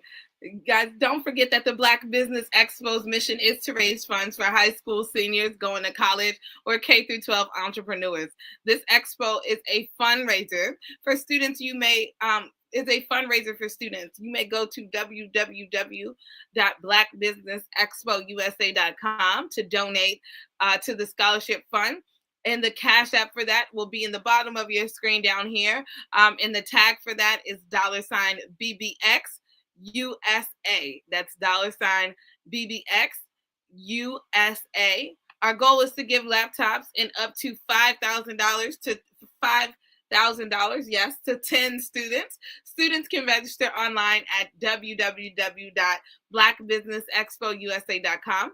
Every dollar counts, and so we thank you in advance for donating to the fundraiser, to the scholarship fund. And we also want to thank our Black Business Expo USA sponsors, NC100, Suede Soul, Carolina, Virginia Minority Supplier Development Council, Step Management, Margie McLean Foundation, Jeans is Common, Executive Women's Success Institute, The Quality Coaching Company, Superwoman Business Services, Creative Force Studios, Lee Entertainment, Black Business Olympics, Artistic App Design, Banks Law Firm, Black Business Expo USA. And again, remember, genius is common, and I'll see you on the other side.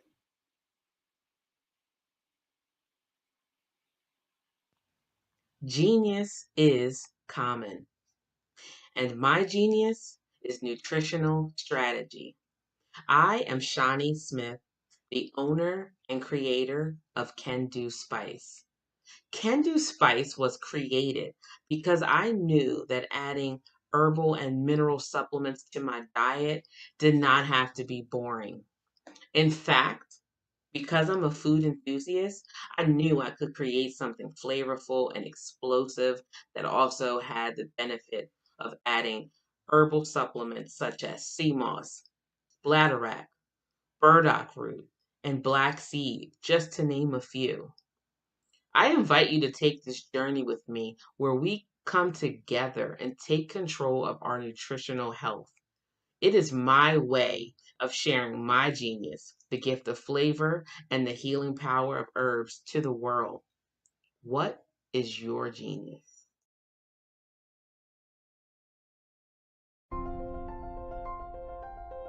What if you could build your own city? A place where every child can find nurturing people to help them achieve their full potential.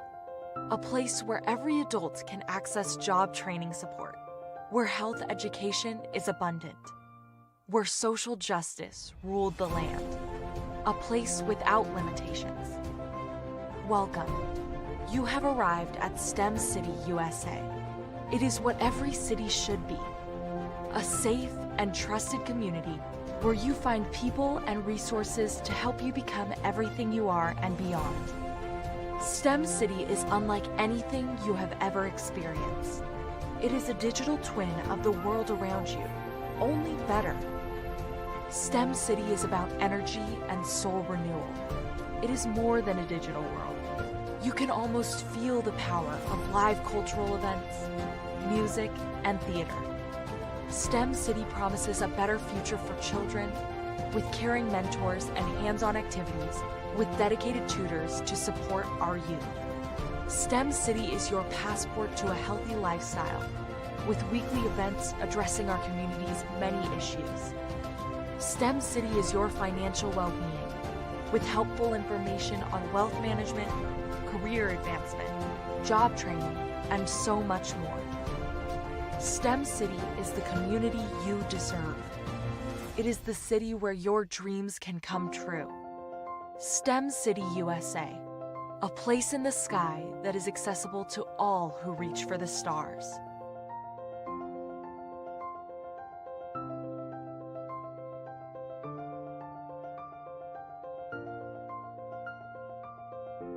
Ladies and gentlemen, get ready for an experience like no other. Tune in every Monday at 1 p.m. Pacific Standard Time for The Mary D. Show, where the ordinary meets the extraordinary. The Mary D. Show brings you powerful insights and inspiring stories from a diverse range of guests. Join our incredible host, Mary D. Welch, as she sits down with thought leaders, business owners, and changemakers, sharing their journeys and successes. From career professionals and entrepreneurs to educators and beauty advisors, Mary D. Welch interviews sports figures and health enthusiasts, offering a platform for extraordinary voices. Explore the world of extraordinary people and places in business and finance, homes and real estate, beauty and wellness, education and empowerment, sports and health, and more. Want to be a guest on the show? Call 619-669-8603 or email Mary at marydwelch.com. Visit www.marydwelch.com to learn more.